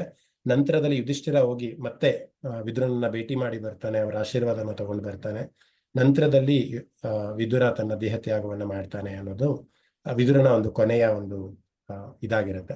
ಇಲ್ಲಿ ಕೃತಃ ಅಂತಂದ್ರೆ ಇಲ್ಲಿ ಕೃತ ಅಂತಂದ್ರೆ ಆಗೋಗಿದೆ. ಮಹಾಭಾರತ ಅನ್ನೋದು ಒಂದು ಕತೆ, ಆ ಕತೆ ಆಗೋಗಿದೆ. ಅಲ್ಲಿ ಧರ್ಮ ಬಂತು, ಧರ್ಮವನ್ನ ಉಳಿಸ್ಕೊಳ್ಳೋದಕ್ಕೆ ಮಹಾಭಾರತ ಅನ್ನುವಂಥ ಒಂದು ದೊಡ್ಡ ಯುದ್ಧ ಆಯ್ತು. ಅದಕ್ಕೆ ಕಾರಣಭೂತನೂ ಶ್ರೀಕೃಷ್ಣ ಪರಮಾತ್ಮನೇ ಆಗಿದ್ದ ಅಲ್ವಾ. ಸಂಧಾನಕ್ಕೆ ಬಂದಿದ್ದ, ಸಂಧಾನ ಪ್ರಯೋಜನ ಆಗಿಲ್ಲ. ಧರ್ಮ ಎಲ್ಲಿ ಅಧರ್ಮ ಇರುತ್ತೋ ಅಲ್ಲಿ ಒಂದು ಚಾನ್ಸ್ ಕೊಡ್ತಾನೆ ದೇವರೆಲ್ಲರೂ ಕೂಡ. ಇಲ್ಲ, ನೀನು ಧರ್ಮದ ಹಾದಿಯಲ್ಲಿ ಬಾ ಅಂತ ನಿಮಗೆ ನಹುಷನ ಒಂದು ಕಥೆಯನ್ನ ಹೇಳಿದೆ. ಎಲ್ಲೋ ಒಂದು ಕಡೆ ಅವನ ಕೆಟ್ಟ ಆಲೋಚನೆಗಳು, ವಿಕೃತವಾದ ಭಾವನೆಗಳಿದ್ರೂ ಕೂಡ, ಆದ್ರೂ ಕೂಡ ದೇವತೆಗಳು ಸುರರು ಅವನು ಒಪ್ಕೊಂಡಿದ್ರು. ಅವನ ಒಂದು ಪದವಿಗೆ ಅವನು ಅರ್ಹನಾಗಿದ್ದಾನೆ, ಯಾಕಂದ್ರೆ ಪೂರ್ವದಲ್ಲಿ ಅವನು ತುಂಬಾ ಒಳ್ಳೊಳ್ಳೆ ಕೆಲಸಗಳು ಮಾಡಿದ್ದಾನೆ ಅಂತ. ಯಾವುದು ಒಂದು ಒಂದು ಕಾರ್ಯ ವಿಕೋಪಕ್ಕೆ ಹೋಗುತ್ತೆ ಅಥವಾ ಒಂದು ಲಿಮಿಟ್ ಅನ್ನ ಕ್ರಾಸ್ ಆಗಿ ಹೋಗುತ್ತೆ ಅಂದಾಗ ಅಲ್ಲಿ ಒಂದು ಅಂತ್ಯ ಅನ್ನೋದು ಖಂಡಿತ ಹಾಗೆ ಆಗತ್ತೆ.